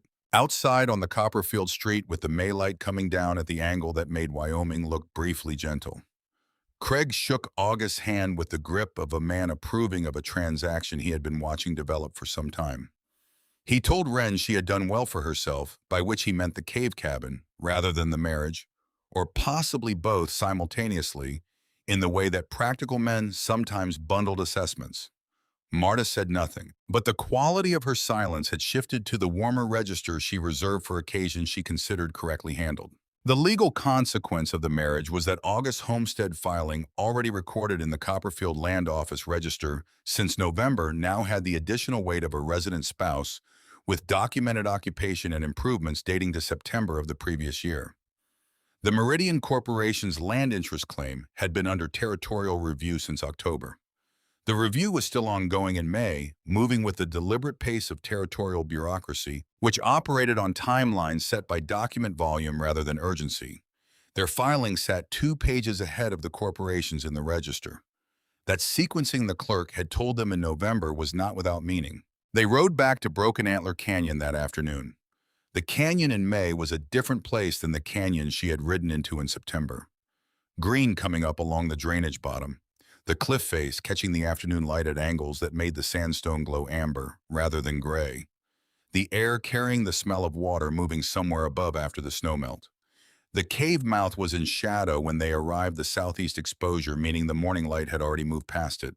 Inside, the temperature was 51 degrees. She checked the thermometer on the ledge without thinking, the habit of months making the motion automatic. Outside it was 63. The stone was still carrying the cold of winter, lagging weeks behind the season change, the way it always did, providing the cool, stable interior that she had learned to time her activities around. August had built his own small structure during the winter months. Not a cabin exactly, more a lean-to, with walls positioned 20 yards from the cave mouth in the direction that caught summer breezes off the canyon drainage. He used it for gear storage, for the work of preparing pelts for the nights when the cave cabin felt too enclosed for a man whose primary relationship with shelter had historically been the open sky. He had built it himself without asking her opinion on the construction, which she had taken as appropriate. It was his structure, his choice, positioned on ground they shared, but not in a way that altered anything she had built. She had looked it over once, confirmed the framing was sound, said nothing further about it. What they had, she understood by spring, was not a conventional domestic arrangement expanded into the frontier. It was something that had grown from the specific conditions of this canyon this winter, this particular intersection of 2 people who had arrived at the same location for reasons that had nothing to do with each other. It had its own shape, which was neither what convention would have prescribed nor what either of them had planned. It worked in the way that structures worked when they were built for the actual conditions, rather than for some theoretical version of the conditions reliably, without requiring constant adjustment, because the design had accounted for the reality from the beginning. June brought the first significant test of their legal position. A rider arrived from Copperfield on the 12th, a young man Wren didn't recognize, carrying a letter from the Territorial Land Office addressed to August Ferris, which was the name on the homestead filing. She watched August read it at the cave mouth, the morning light on the page. His face did what it always did with information received it without immediate editorial. He handed her the letter. The Territorial Land Office had completed its preliminary review of the competing claims on the section. The Meridian Corporation's claim under Commercial Buffer Range Statute had been referred to the full Territorial Commissioner for determination, a process that could take an additional 60 to 90 days. During the review period, the office noted the homestead claim filed by August Ferris remained on record as a prior filing. The letter requested that Ferris provide a supplemental statement of occupation and improvements to support the record to be submitted within 30 days. Wren read the letter twice. The language was careful in the way that bureaucratic language was careful, which was to say it committed to nothing while implying a direction. The direction it implied was that their prior filing was being taken seriously, that the corporation's claim was not being automatically granted, that the sequencing of filings was doing the work she had hoped it would do. It also implied that the next 30 days mattered. She went inside. She sat at the table she had built in January, a better table than the salvage lumber one at the old property, mortised and pegged with a surface level enough to write on, without the paper sliding, and began drafting the supplemental statement. She wrote in the form she had observed in land office documents, specific dates, specific descriptions of specific improvements, measured dimensions where she had them, temperature data from the notebook she had been keeping since October. She included the dates of each phase of construction. She included the chimney collar work, the canvas ceiling installation, the floor leveling the interior, lining the stove installation. She described the structure's dimensions, the materials used, the cost of those materials, the labor performed, and by whom. She described the occupation continuous from September 1880 with no interruption. She wrote for 3 hours. The statement ran to 7 pages in her tight, practical hand. August read it when she was done. He changed 2 words, replaced a vague phrase with a specific date she had gotten slightly wrong in memory, signed at the bottom, dated it.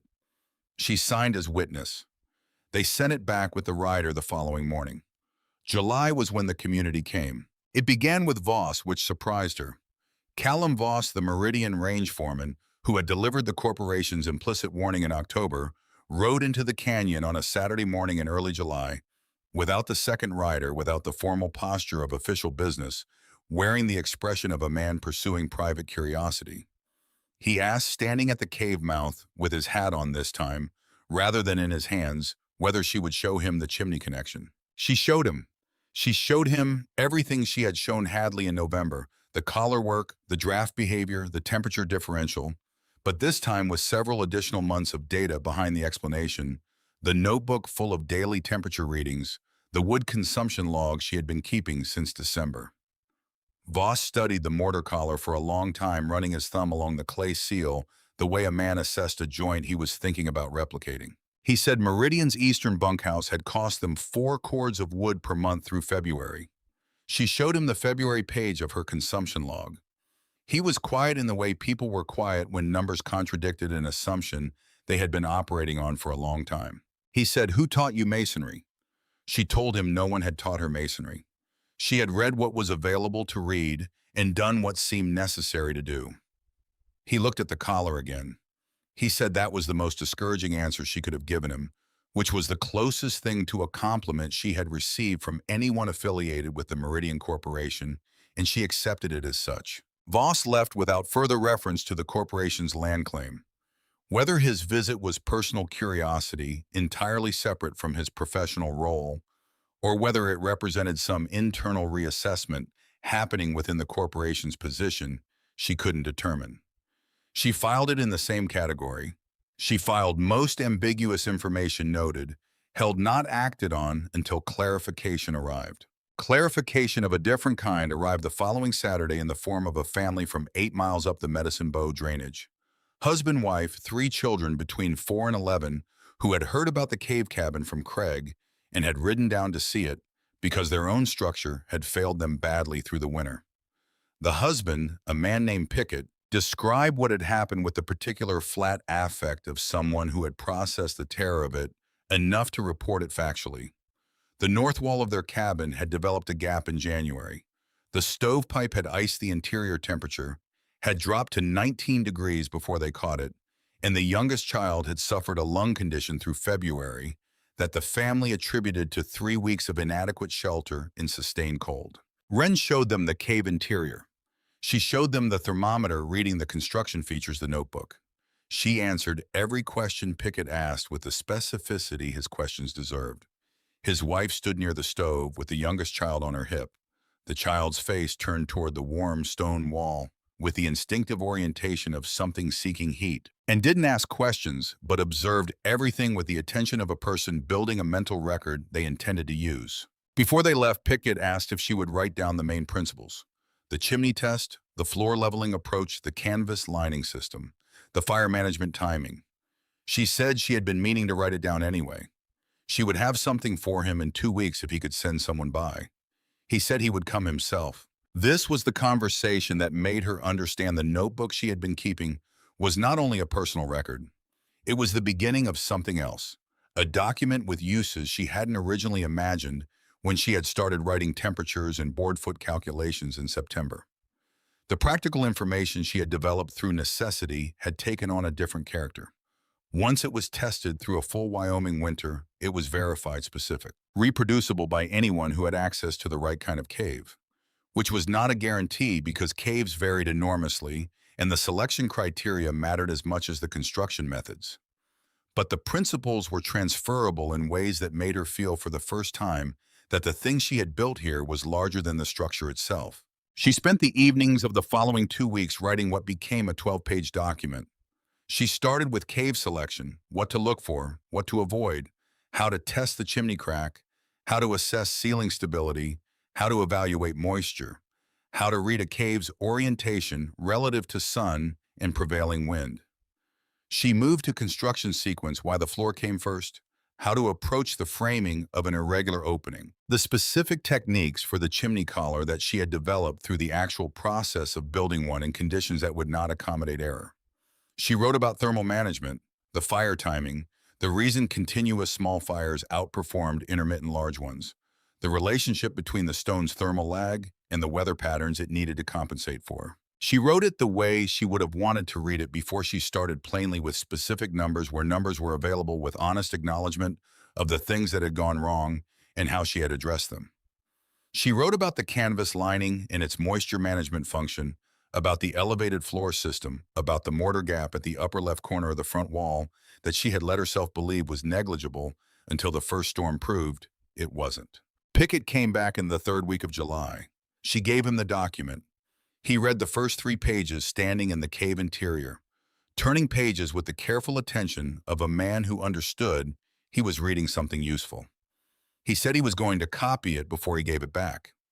She told him to keep it. She had her own copy, and she would be writing a cleaner version anyway. He folded it into his coat pocket with the deliberateness of someone securing something valuable. He said, "My wife's going to want to meet you." She said that would be fine. The territorial commissioner's determination arrived in August. August Ferris brought it from Copperfield on a Tuesday afternoon, riding faster than he usually rode, which told her before she could read his face that the news was significant in one direction or the other. She was at the chopping block when he came down the canyon. He dismounted, handed her the letter, stood back. The commissioner had ruled in favor of the homestead claim filed by August Ferris on November 23, 1880, finding that the prior filing date combined with documented occupation and improvement of the parcel dating to September 1880 established a valid homestead claim under the terms of the Homestead Act. The Meridian Livestock Corporation's buffer range claim under commercial land statute was denied on the grounds that the parcel in question had been claimed by an individual homesteader prior to the corporation's filing, and the Homestead Act's provisions for individual settlement took precedence over corporate commercial claims in cases of competing filings where the individual filing was established prior. The ruling covered 160 acres. It covered Broken Antler Canyon. It covered the Sandstone cliff and the cave within it, and the chimney crack that went nearly 40 feet through solid rock to emerge on the cliff top in the open Wyoming air. She read the letter twice. Then she folded it along the commissioner's own fold lines and put it in her coat pocket. August was watching her. She looked at him. He looked back. Neither of them said anything for long enough that saying something would have been less than the moment warranted. She went inside. She put the letter in the tin box under the floor pallet where the $60 had lived since September, where it now joined the original filing copy, her parents' marriage certificate, which was the only document of her family's history she had carried west, the 12-page construction document of which this was her personal copy, and 38 cents in coin that she had kept there since November as a kind of record, the difference between $38 and $36.40, the amount she hadn't spent, the margin she had preserved against a contingency that had never arrived in the form she had feared. The corporation did not contest the ruling. Voss came by in September, the first September since the first one, the Canyon now a year older in her occupation of it, and told her without ceremony that Meridian had decided not to pursue the commissioner's determination through further appeal. He said the legal cost of appealing a homestead precedent through the territorial courts would exceed the value of the buffer range acreage, particularly given that the corporation was expanding in a different direction. He said he thought she ought to know.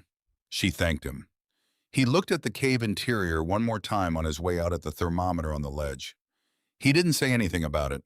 He didn't need to. The homestead proof took 5 years as required by law. During those 5 years, the cave cabin remained their winter quarters and their primary residence, functioning with the consistency of something built from correct principles, rather than from ambition, not perfect, requiring the ongoing attention that all structures required, but reliable in the fundamental sense of providing what it had been built to provide. Wren modified the canvas ceiling once in the second year, when the original canvas developed a sag at the rear that was beginning to pool condensation in a way the grommets couldn't fully drain. She replaced the rear third with new canvas and adjusted the tensioning system to eliminate the low point. The repair took 2 days. The ceiling lasted another 9 years after that. She modified the interior lining twice, once in the third year, when the lower panels showed the early signs of rot at their bases, which she addressed by raising the bottom edge of each panel 2 additional inches from the floor. Once in the 6th year, when the original canvas had aged past the point of reliable moisture resistance and needed replacing throughout. She kept records of both modifications in a second notebook she had started in 1882, which covered not the original construction, but the maintenance and evolution of the structure. Over time, a different kind of document concerned not with how to build, but with how a built thing aged and what aging required. The territorial surveyor came in October of 1882 for the midpoint verification of their homestead claim, a standard procedure requiring him to confirm continued occupation and improvement. He was a man named Garfield, perhaps 60, with the systematic curiosity of someone who had spent decades assessing what people had done with land. He spent 4 hours in the cave cabin rather than the one the procedure required, taking notes in a ledger he carried for the purpose. He measured the interior temperature against the external. He examined the chimney collar, asked detailed questions about the clay seal and the mortar courses, asked about the fire management practice, asked about the thermal lag behavior she had documented through 3 winters. He copied 12 pages of her notebook into his own ledger with her permission. She asked what he intended to do with the information. He said he was writing his quarterly report to the Territorial Commissioner's office and believed this installation represented a construction method with significant implications for frontier settlement efficiency. He said if she had no objection, he would be recommending the report be forwarded to the engineering faculty at the University of Wyoming, which was then in its early institutional years, as a potential subject for formal study. She had no objection. The report was forwarded. In the spring of 1884, a letter arrived from a professor at the university, a civil engineering instructor named Holbrook, asking whether she would be willing to correspond about the construction methods and thermal performance data she had developed. She wrote back. The correspondence continued for 3 years, Holbrook asking increasingly specific questions about measurements and observations she had made, which she answered from her notebooks with the same specificity she had brought to the original construction. In 1886, a portion of the correspondence edited and framed by Holbrook with her permission appeared in the Denver Engineering Quarterly as a case study in adaptive construction on the Wyoming frontier. She never read the published version, not because she was indifferent to it, but because Holbrook had sent her the draft before submission, and she had found several small inaccuracies in his interpretation of her thermal data that she had corrected in her reply, and she trusted he had incorporated the corrections, and beyond that, the document was his work rather than hers. He had assembled it, framed it, placed it in the language of engineering discourse that was not her language. She had provided the data. The data was accurate. That was enough. August brought a copy of the published article from Copperfield in September of 1886, having picked it up at the assay office where the Denver Quarterly was occasionally available. He set it on the table without comment. She noted the article, put it on the shelf in the left wall recess beside the second notebook, returned to the canvas repair she had been working on when he came in. He poured coffee. Neither of them felt the need to make the moment larger than it was. The homestead proof came in May of 1886, 5 years and 6 months after the original filing.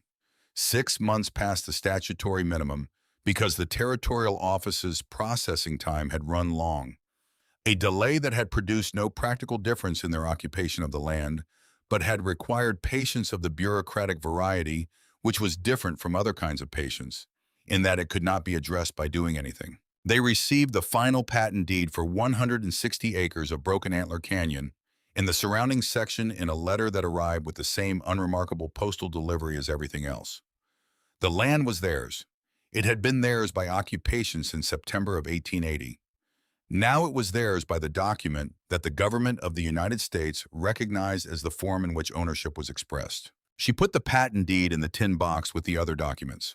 They built the frame structure in the summer of 1886, a proper 2-room cabin 20 yards from the cave mouth, positioned to catch summer airflow from the canyon drainage, properly framed with sawn lumber purchased in Copperfield at prices that would have seemed impossibly distant from the $38 she had in 1880. August did the majority of the framing work. She did the detail carpentry, the window trim, the door hanging, the interior shelving. The frame cabin became their summer residence, their guest quarters. When Pickett's family came, their more public face to the occasional visitor. The cave cabin remained their winter quarters. In the bitterest week of February 1888, when the temperature outside dropped to 31 below zero and held there for 4 days of cold, that Craig, who had been in Wyoming 30 years, said he had never seen exceeded the cave cabin maintained a steady interior warmth with the stove run twice daily. The frame cabin dropped to dangerous temperatures. They moved everything perishable into the cave for the duration of the cold snap, the remaining food stores, the water in its barrels. The seedlings Wren had started early for the spring kitchen garden.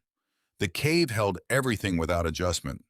The stone remembered 30 winters now, had been remembering for longer than anyone could calculate, had been absorbing and releasing the particular quality of Wyoming cold since before any person had stood in this canyon to observe it. Visitors had continued coming through those years. Some came because of the engineering article after 1886, people with technical backgrounds who wanted to see the chimney collar, who wanted to understand the thermal mass principles, who asked the kind of questions Holbrook had asked. Others came because word traveled in the way that useful things traveled on the frontier, person to person, across the distances between properties, arriving as second-hand reports that became sufficient reason to ride 14 miles to see whether the report was accurate. Most found it was. A few attempted their own versions with varying results that depended almost entirely on how well they had followed the cave selection criteria rather than the construction methods. A cave that faced the wrong direction or lacked a natural chimney produced a structure that was dark, damp, difficult to heat, and demonstrated only that not every hole in a cliff face was the same thing. She told everyone who came the same thing she had told the first people who asked the cave was not the idea. The idea was to understand what the place you were in could do and then build something that worked with that rather than against it. People who heard this and went looking for the same kind of cave were sometimes disappointed to learn there wasn't a suitable one on their land. People who heard it and went looking for what their specific land could do sometimes found something she hadn't thought of. She found this satisfying in a way she hadn't anticipated, not the transmission of a specific solution, but the transmission of a method of looking. Cole Hadley left the Meridian Corporation in the spring of 1887, a decision apparently connected to ongoing disagreements about the corporation's land practices that had been accumulating since before he had ridden out to confirm Wren had vacated the property in October 1880. He started a small operation of his own 12 miles west, running cattle on a modest scale. He stopped by Broken Antler Canyon the following winter with a specific question. He was planning a root cellar and wanted to understand the moisture management principles she had developed for the cave walls. Wren got the second notebook from the shelf, and they sat at the table for 2 hours, going through the relevant pages. His questions, precise, her answers drawn directly from the data she had collected over 7 years. He left with notes he had made himself in his own hand, which was the form in which useful information transferred most reliably. The homestead patent deed had been in the tin box for 3 years by January of 1889. The box also held the original filing copy, her parents' marriage certificate, the 12-page construction document in her own handwriting, the $1.60 in coin, and the 38 cents, the full record of the distance between September 1880 and everything that had followed from it. She took the chisel from the tool shelf in the right wall recess on a January evening in 1889, the canyon dark outside and the stove having run since 3 o'clock, the stone warm under her palm the way it had been warm every winter evening for 9 years. She had been meaning to do this for some time.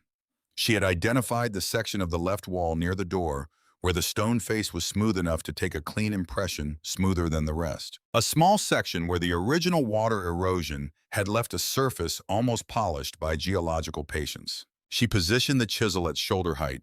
She struck it with the hammer once, establishing the position, then worked the first letter with the patience she had brought to every other piece of work in this cave, not hurrying, not forcing the material, letting the tool do what the tool was designed to do in stone that had been waiting long enough that a few more minutes made no difference. She carved her name, not the name on the homestead claim which was fairest by the convention that had organized their arrangement. Her name, the one she had carried from Tennessee, the one her father had given her in the only conversation she could remember him being entirely certain about anything before certainty left him for good. W. Dalloway, September 1880. She set the chisel back on the shelf. She brushed the stone dust from the fresh letters with her thumb, feeling the edges she had cut clean. Definite, the kind of mark that sandstone held for longer than people generally plan for. She looked at what she had made. It was not decorative. It was not a monument to herself. It was simply accurate, a record that the person who had built this place had a name, had been here, had done the work. The fire in the stove needed another piece of wood. She added one, adjusted the damper, put the lid back. The stone continued its work, absorbing, holding, releasing in the patient way of something that did not need to be told how to do the thing it was already doing. Outside, the canyon held the deep silence of a January night, temperature dropping with the fast efficiency of clear sky and no wind, the cold settling into the drainage, the way cold settled into low places, heavy, absolute, indifferent to everything in its path. Inside, the cave held against it, the way it had always held, the way it would hold tomorrow and the winter after that, and the winters that came after. She was no longer there to tend the fire or check the thermometer or repair the canvas when it needed repairing.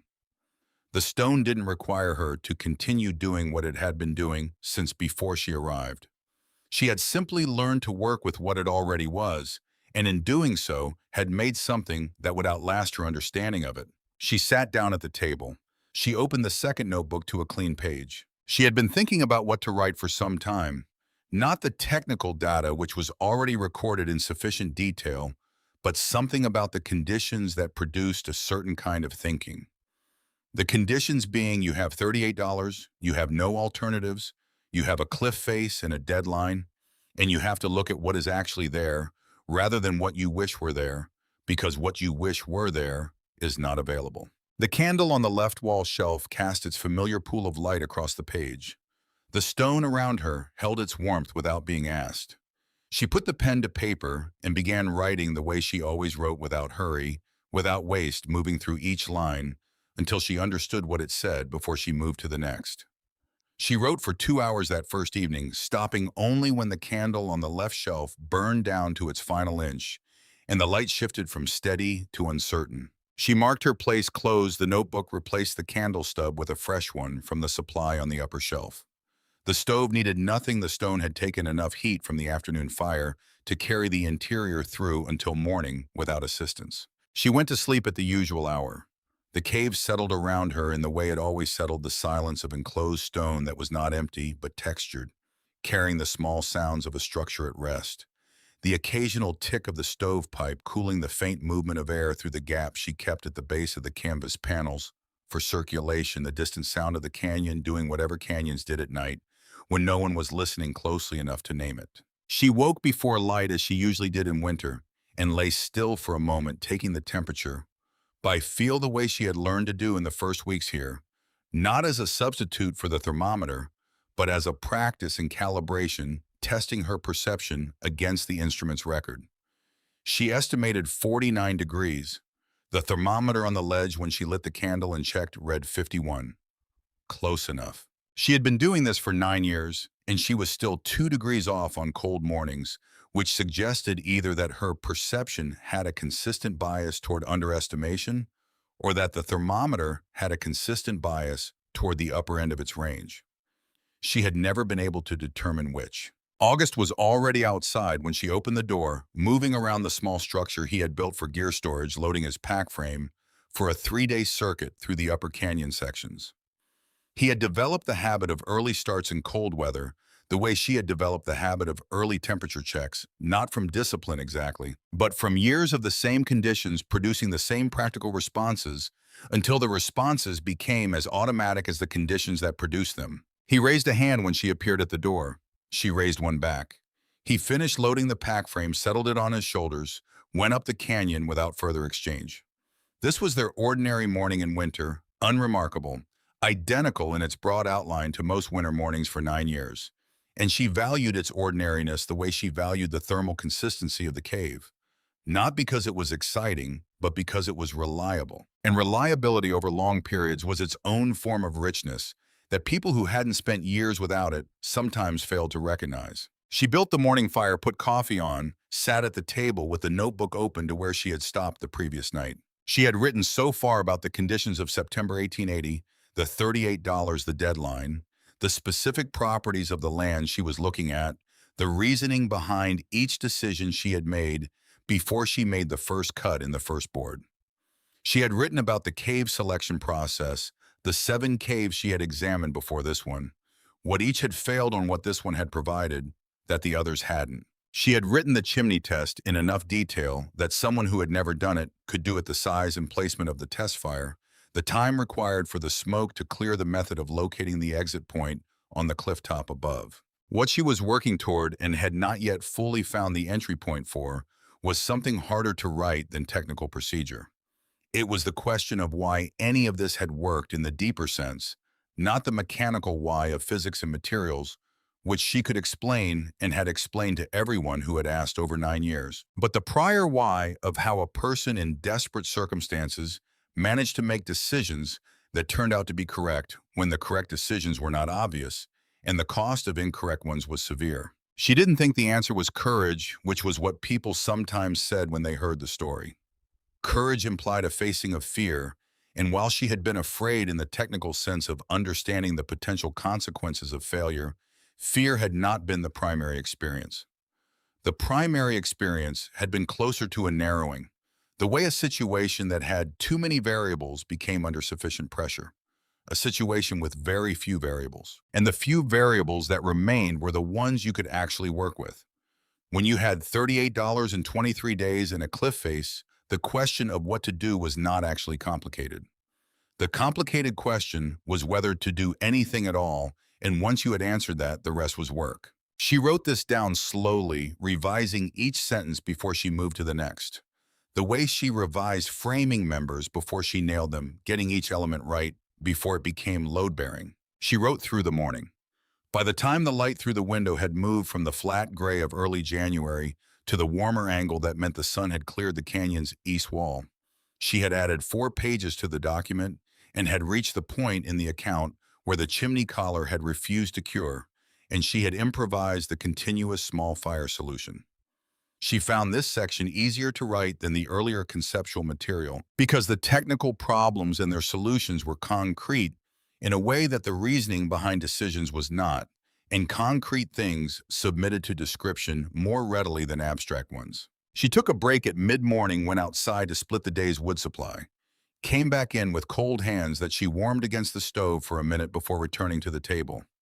The temperature outside had dropped through the morning rather than rising, which sometimes happened in January when the air was clear and the sun was too low to do much against the cold it illuminated. Inside, the thermometer read 54 degrees, the stone absorbing the morning fire's output and beginning its slow release back into the space. The process is predictable after 9 years as the season itself. She wrote through the afternoon. By the time she stopped in the early evening, she had 12 additional pages, which brought the document to a length that surprised her when she counted. Not because she had been trying to write something long, but because the subject had more in it than she had initially estimated, the way certain construction projects look small from the outside and revealed their actual scope only once you were inside them and working. She put the notebook aside and made supper, eating at the table in the lamplight while the canyon went dark outside. She thought about what remained to be written. The selection criteria and construction methods were done. The thermal management section was done. The moisture management was done.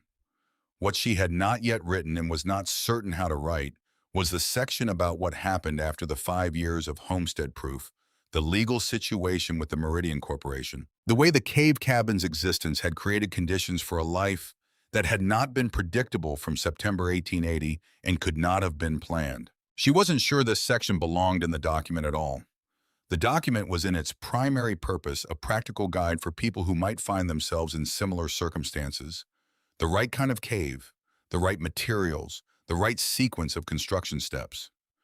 Personal history was not directly relevant to that purpose. Someone who needed to know how to build a chimney collar didn't need to know about the Territorial Land Office or the Meridian Corporation's filing, or the marriage that had solved the problem of the $14 filing fee she hadn't had.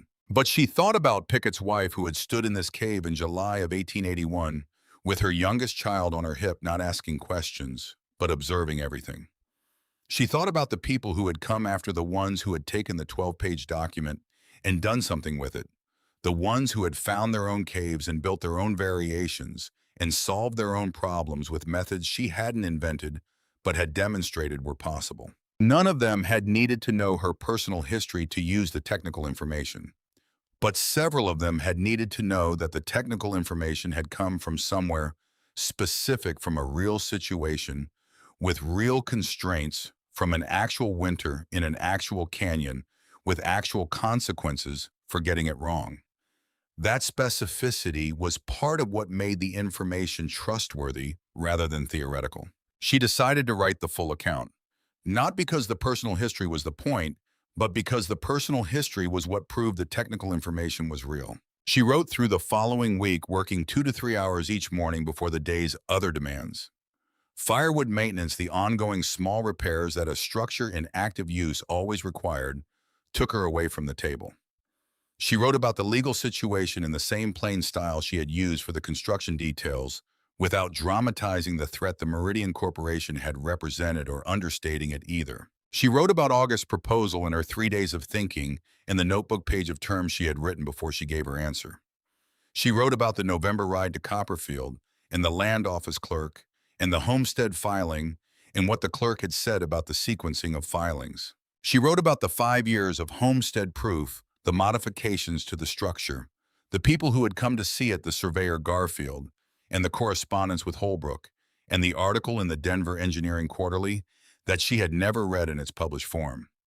She wrote about the patent deed arriving in the mail in May of 1886 with the same unremarkable delivery as everything else, and what she had felt when she read it, which was not triumph exactly, but something more like the satisfaction of a structure that had been tested and had held. She wrote about February of 1888 and the sustained cold that had driven the temperature to 31 below for 4 days, and the cave cabin's performance through that period, the stone maintaining its interior temperature through the worst that Wyoming had produced in 30 years of human memory, doing this without drama, without requiring anything from her beyond the twice-daily fire she had been building in it for 8 winters. She was writing the final section, the one about what the cave cabin had taught her, about the difference between fighting conditions and working with them, when she stopped and read back through what she had written from the beginning.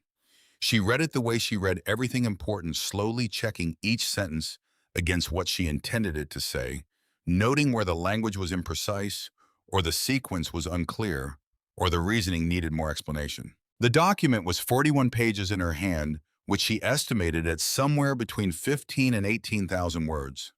It covered everything she had intended to cover: cave selection, construction methods, thermal and moisture management, the legal and practical history of the occupation, the modifications made over 9 years of use, the principles that had governed each decision. It was readable in the sense that she had aimed for plain language throughout and had caught most of the places where technical shorthand had crept in and replaced it with full description. It was honest in the sense that she had not omitted the things that had gone wrong or simplified the difficulties of any phase to make the overall account seem smoother than it had been. She made two corrections to the construction sequence section, where she had gotten the order of operations slightly wrong in memory, and added a clarifying paragraph to the thermal management section, where she had initially been too brief about the fire timing in mild versus severe cold. Then she read it through again. She made one more correction. Then she set the pen down. She sat for a moment in the lamplight, the notebook open on the table in front of her, the cave around her carrying its familiar temperature, the stove ticking in the way it ticked when the firebox was past its peak heat and beginning to ease back toward the level at which the stone would take over the work for the night. She was not finished precisely in the sense that a document of this kind was never finished. Experience continued to accumulate, modifications continued to be made, and anything she wrote now would be superseded by what she learned next winter or the winter after. But it was complete in the sense that it contained what she had set out to put in it, organized in the sequence that would be most useful to someone reading it for the first time from a position of need rather than curiosity. She thought about who that person might be. A woman in a canyon somewhere she imagined, with a deadline and a limited amount of money and a cliff face that she was looking at from the outside, not yet knowing what was inside it or whether what was inside it was worth anything. A person in the particular situation of having run out of the conventional options and being required by the absence of those options to look more carefully at what was actually available. A person for whom the information in this document would be useful, not as inspiration. She had never had much patience for the idea that other people's difficulties were primarily useful as inspiration, but as verified, tested, practical knowledge that had come from a real place and could be applied to a real situation. She closed the notebook. She put it on the shelf in the left wall recess beside the second notebook with its maintenance records and beside the copy of the Denver Engineering Quarterly article she had never read. She put the pen in its holder. She blew out the lamp on the table, leaving only the candle on the shelf, burning its small light, making the carved letters on the opposite wall visible from where she stood: W. Dalloway. September 1880. The edges clean in the sandstone. The letters precisely what she had intended them to be, neither more nor less. The stove was banked for the night.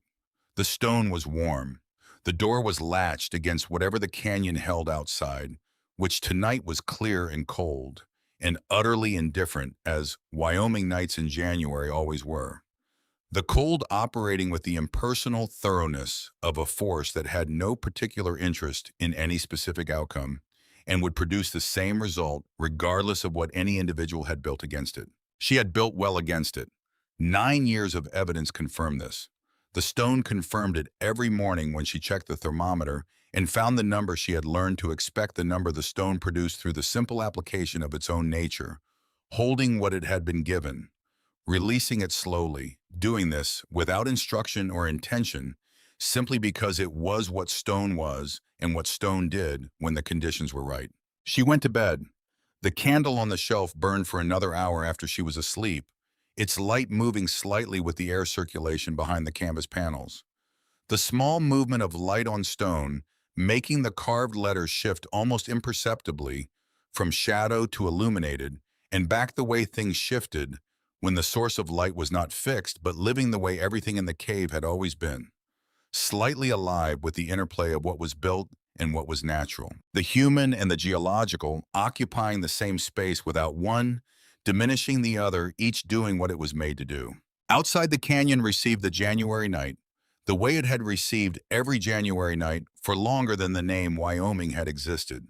The stone walls holding the cold, the same way the cave stone held the warmth, not resisting it, not fighting it, simply being massive enough and patient enough that the cold moved through the outer surfaces and dissipated before it reached anything that mattered. Inside, Wren Dalloway slept in the shelter she had built with $36.40 and two hands and 9 years of attention in the canyon that was now legally and permanently hers in the warmth that the stone remembered and would go on remembering long after there was no one left to measure it. The notebook stayed on the shelf through the rest of January and through February, which was the hardest month in Wyoming in the sense that March was theoretically closer to spring, but February was the month that committed fully to winter without any of March's ambivalence. August came back from his 3-day circuit on the fourth day, which meant something had shortened the route game sign going the wrong direction, or a section of the upper trail that had iced past the point of safe travel with a loaded pack frame. He didn't explain, and she didn't ask. The information that mattered was that he was back, which she registered with the same practical acknowledgement she registered the morning temperature reading noted filed no further action required. He asked about the notebook. She told him it was done or done enough. He asked if he could read it. She said yes and put it on the table for him that evening, then went to work on a section of the floor pallet system that had developed a soft spot near the left wall where the elevation stones had shifted slightly over the winter, allowing one pallet board to sag toward the stone floor beneath. The repair required pulling 3 boards, resetting 2 stones with flat shims cut from a cedar offcut, relaying the boards, checking the levelness of the result. It took an hour. When she finished, August was still reading. He read the entire document that evening, turning pages slowly, occasionally going back to reread a section. She built the evening fire, made supper, cleaned up, mended a split seam on her work coat, and he was still reading when she went to bed. In the morning, the notebook was back on the shelf, and he was outside checking the lean-to structure's roof load after the previous week's snow, which had been heavier than usual and had deposited 8 inches on every flat surface in the canyon. He said at breakfast that it was the most useful document he had read that was not a map. She asked what he meant by that. He said maps told you where things were, and this told you what to do when you got there. She thought about that. She said she wasn't sure that was the right category, but she understood what he meant. He said the section on cave selection was going to save someone's life someday, because most people who would try this would try it in the wrong cave. And the document made clear why the wrong cave would fail before they had to learn it from experience. She said that was what she had hoped it would do. He said it would do it. She sent a copy of the document to Holbrook at the university in the spring of 1889, with a letter explaining that it was not a submission for publication, but a reference document that she thought might be useful to him in whatever context he was still working in the area of adaptive construction. Holbrook wrote back within 3 weeks, which was fast for the university's correspondence, saying that he had read it with considerable interest and that it represented a level of systematic documentation that most field practitioners never achieved and most academics never approached from the other direction. He asked if he could share it with 2 colleagues in the engineering faculty. She said he could, with the condition that her name remained attached to it and that no portion of it be published without her explicit written permission. He agreed to both conditions. Nothing was published. This was fine with her. The document's purpose was not publication. Its purpose was to exist in a form that someone could use, and Holbrook's colleagues having access to it meant it existed in more places and with more readers who might direct it toward people who could use it practically rather than academically. She sent a second copy to the Territorial Land Office in Copperfield, addressed to the clerk who had processed their homestead filing in 1881, with a note saying it might be useful to provide to settlers asking about land in canyon country. The clerk was a different person by then. The original clerk had moved to Cheyenne sometime around 1884, but the new clerk wrote back a brief acknowledgement saying it had been added to the reference materials the office kept for settler inquiries. She made 4 additional hand copies over the following years, sending them to people who had asked for the original document and to whom she had previously been sending her own copy on loan. It was easier to make permanent copies than to track the original through its circuit of borrowings. Each copy she made, she corrected minor errors she found on rereading and updated the modifications section with whatever changes she had made to the structure since the previous copying. By 1893, the document was on its fourth version, each version slightly longer and more precise than the one before the accumulated corrections of rereading, making it progressively more accurate about what had actually happened and what had actually worked. Pickett's wife came in the spring of 1889 as Pickett had predicted she would. Her name was Dora, a woman of approximately 40, with the particular directness of someone who had decided some years ago that indirect communication cost more than it was worth and had abandoned it accordingly. She rode in alone on a Tuesday morning without prior notice, dismounted, tied her horse, came to the cave mouth, introduced herself in one sentence, and asked if she could see the chimney collar. Wren showed her the chimney collar. She showed her everything the same tour she had given every visitor. But Dora asked different questions than most visitors asked. Most visitors asked about outcomes. How warm did it get? How much wood did it use? How did it compare to a frame cabin? Dora asked about process. How had she known the mortar mix was right? What had she done when the first course failed to cure? How had she decided where to position the stove relative to the collar rather than against the front wall? These were the questions of someone planning to build rather than someone satisfying curiosity, and Wren answered them with the specificity they deserved. Dora stayed 3 hours. She took notes in a small book she had brought for the purpose, writing quickly in the cramped hand of someone accustomed to capturing information faster than circumstances usually allowed. Before she left, she told Wren that she and Pickett had identified a potential cave on their land northeast facing not ideal, but with a deep interior and what appeared to be a chimney crack in the rear left quadrant. She wanted to know whether northeast facing was workable or whether it was disqualifying. Wren said it depended on the canyon's orientation relative to the prevailing winter wind and the cave's depth. A northeast-facing entrance in a canyon that ran northwest to southeast would be partially sheltered by the canyon geometry, even without ideal solar exposure and sufficient depth, could compensate for reduced solar gain if the thermal mass was adequate. She told Dora to run the chimney test first and the orientation question second, because a chimney that didn't draw was disqualifying regardless of everything else. Dora said, "You make it sound like the cave makes most of the decisions." Wren said, "The cave makes all of the decisions about what's possible. You make the decisions about what to do with what's possible." Dora wrote that down.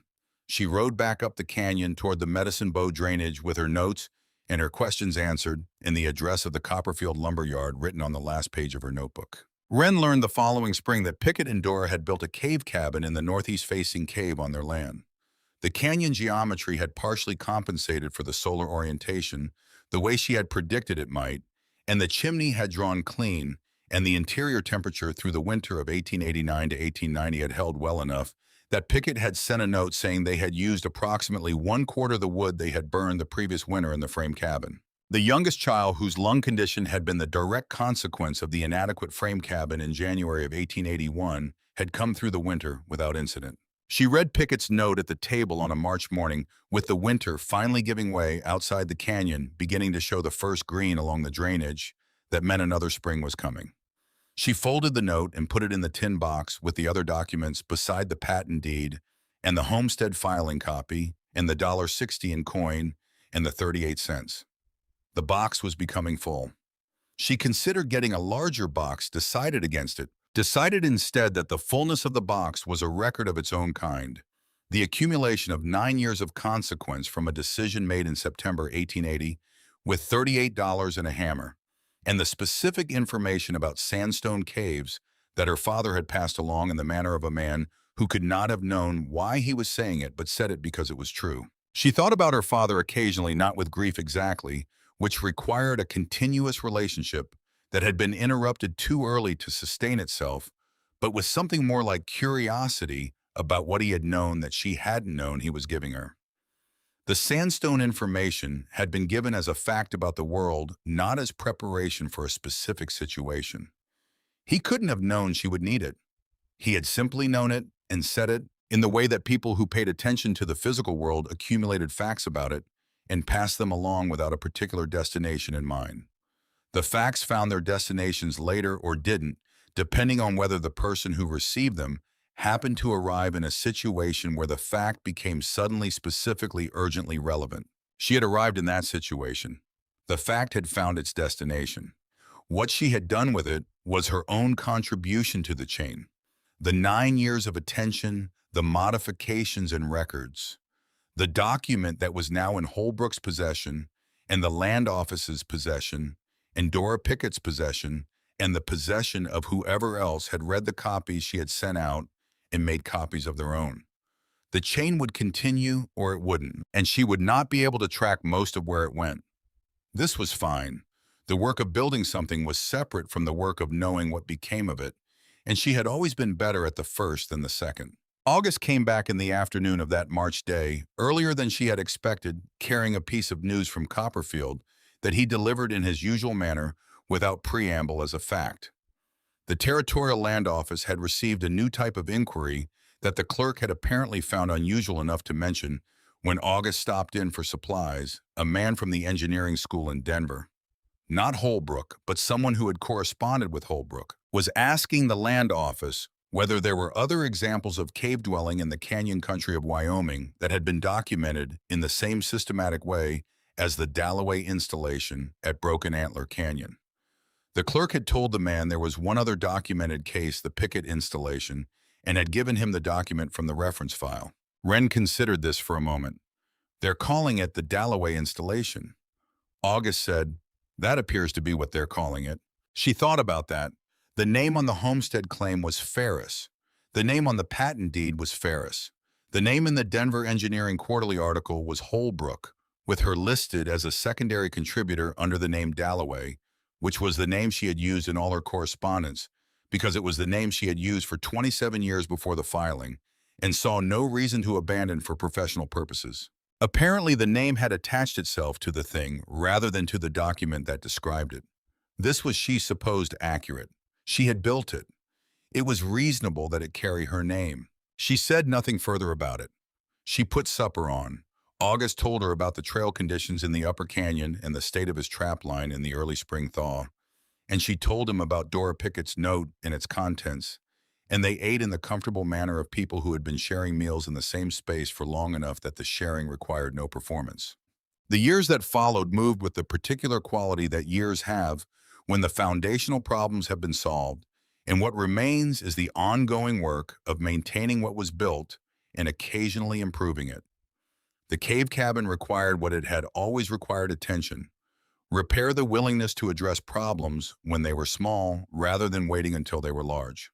The canvas lining was replaced for the third time in 1891. A section of the front wall's tar paper exterior was redone in 1892, when a section near the upper right corner had begun to lift at its tacks. The door hinges were replaced in 1893 with heavier hardware, the original hinges having worn at their barrels after 13 years of daily use in conditions that were harder on metal than temperate climates would have been. She recorded all of this in the second notebook, the maintenance log, which had become by 1893 a document nearly as long as the original construction account. Together, they constituted a record of the structure's full life from September 1884, every modification, every repair, every problem encountered, and solution applied. She did not think of this record as archival in the sense of being preserved for a future reader, though she supposed that might be what it became. She thought of it as practical in the same way the structure itself was practical, useful for doing the work that needed to be done, whether that work was building or maintaining or understanding why something that had been built correctly had begun to fail in a specific way after a specific number of years. Craig died in the winter of 1892, which was not unexpected. He had been slowing for 2 years and had told Wren the previous spring that he thought it would be his last planting season, with the matter-of-fact accuracy of a man who had paid attention to his own condition the way he paid attention to everything else. Marta continued at the property with her eldest son, who had come back from Cheyenne 2 years earlier. Wren rode over in the spring of 1893 to see how they were managing and found Marta in the garden with the look of a woman who had reorganized her situation and was proceeding. They had coffee.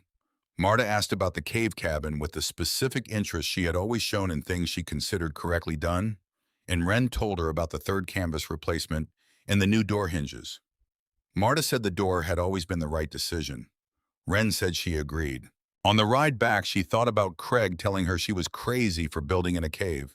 in the way he had loaded the first wagon with her anyway, managing his team down the drainage with the careful competence of a man who might not agree with a plan, but understood that the plan had been made and the materials needed moving. She thought about what it meant to help someone do something you thought was wrong. Not wrong in the moral sense, but wrong in the sense of unlikely to work, mistaken in its premises, likely to end badly. Craig had helped her anyway and had been wrong about it ending badly and had never said anything about having been wrong. This was, she thought, a particular form of decency that was undervalued because it was invisible, the willingness to help without requiring the help to be in service of something you agreed with. She had tried to practice this herself when people had come to her with cave projects she thought were misconceived. There had been 3 over the years, one cave that was genuinely unsuitable for the reasons she had outlined in the document, the wrong geology producing the wrong sealing behavior. One that was suitable, but the person asking had resources that made a surface structure more practical, and she had said so. One that was suitable, and the person had the right skills, and she had helped. She had not tried to stop any of them. She had provided the information, and they had made their decisions. This was the correct distribution of responsibility between a person who had done something and a person who was considering doing it. The summer of 1893 was dry in the way Wyoming summers periodically were, the drainage running low by July, the grass on the canyon slopes going brown earlier than usual. August's trap line was affected, animals that needed water moved toward it, which changed their distribution in ways that made the established routes less efficient and required adjustment. He spent more time than usual scouting new sections, which meant he was away from the canyon for longer stretches, coming back with the particular tiredness of someone who had been working harder than the expected task required because the conditions had changed under the task. She used the longer stretches alone to work on the document again, not the original 12-page version which she considered complete, but a new section she had been thinking about for several years that addressed a question she had never quite gotten to in the original account. The question was about the difference between the kind of problem that had a correct solution and the kind that had a range of workable solutions, and why distinguishing between them mattered for how you approach them. The cave cabin had contained both kinds. The chimney test was a problem with a correct solution. Either the chimney drew adequately or it didn't, and there was no workable middle ground. The moisture management was a problem with multiple workable solutions. She had arrived at the canvas lining with an air gap, but Dora Pickett's cave had used a different approach involving channeled stone drainage that worked equally well in her specific conditions. The fire management timing was a problem where the correct solution depended on variables specific to each cave's thermal mass, and the local winter severity, meaning what worked in Broken Antler Canyon, was a principle rather than a prescription. Knowing which category a problem was in before you started trying to solve it saved a great deal of time and effort, because problems with correct solutions required finding the correct solution and implementing it precisely, while problems with ranges of workable solutions required finding one workable solution and implementing it well, and the effort required was different in each case. Treating a range of solutions problem as a correct solution problem led to unnecessary searching for the definitive answer. Treating a correct solution problem as a range of solutions problem led to implementing something that almost worked, which in construction terms frequently meant something that failed at the worst possible moment. She wrote this down over several evenings, working slowly, because this was the kind of material that required more precision than technical description. The technical description of how to build a chimney collar could be verified by anyone who built one. But a claim about the structure of problems could only be verified by the reader's own experience of problems, which meant the language had to be exact enough that the reader's experience could confirm or contradict it without the ambiguity that imprecise language introduced. August came back from a long circuit in late July and read the new section over 2 evenings. He said the distinction she was drawing was real, but he thought she had understated the difficulty of knowing which category a problem was in before you had tried to solve it, because in his experience, most problems presented themselves ambiguously at first and only revealed their category as you worked on them. She said that was a fair criticism. She revised the section to acknowledge this, adding a paragraph about the signs that distinguish the two categories in their early stages, the way correct solution problems tended to have specific failure modes that were obvious in hindsight, while range of solutions problems tended to have multiple plausible approaches, none of which was obviously wrong. He read the revision. He said that was better. She had not expected when she began writing in January of 1889 that the writing would continue for years. She had thought of it as a finite task, put down what she knew, make it available, move on to the next thing.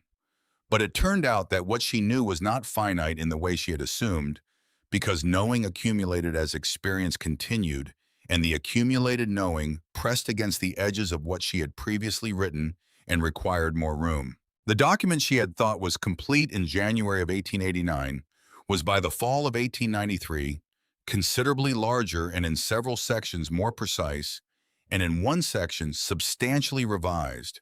And she could see that it was not finished yet, in the sense that she was not finished yet, which meant the document would be finished when she was and not before. She was not troubled by this. She had stopped expecting tasks to end at the point she had originally estimated they would end sometime around the third week of construction on the cave cabin, when the floor leveling had taken twice as long as she had planned. And she had understood that the plan was an estimate, and estimates were revised by contact with reality rather than the other way around. The October of 1893 brought the first significant visitors she had had in several months, a group of two men and a woman, who had ridden up from a settlement 40 miles south on the recommendation of someone who had read the document in its Copperfield Land Office version and had passed the recommendation along. They were planning a settlement that would involve multiple structures in canyon country, similar to this one, they said, and they wanted to see the existing installation before they committed to the approach. She showed them. She walked them through the cave from entrance to rear, the way she had walked every visitor through it for 13 years, pointing out what had been built and what had been there already and where the line between the two things was. She showed them the chimney collar and explained its construction. She showed them the canvas ceiling and the lining system and the elevated floor. She showed them the temperature differential on the thermometer, which on this October morning showed 58 degrees inside against 41 outside. One of the men asked how much of the warmth was due to the stove and how much was due to the stone. She said the question was not quite separable because the stove's function in this structure was to charge the stone rather than to heat the air directly, which meant the stone was what you were actually using the stove to operate. He asked her to clarify what she meant by charge. She said when you ran the stove in this cave, you were not heating the room the way you heated a room in a frame cabin. You were putting heat into the stone, and the stone was heating the room. The stove was the mechanism. The stone was the heater. He considered this. He said he had never thought about a stove that way. She said most people hadn't, because most people use stoves in structures where the stone was not present to make the distinction visible.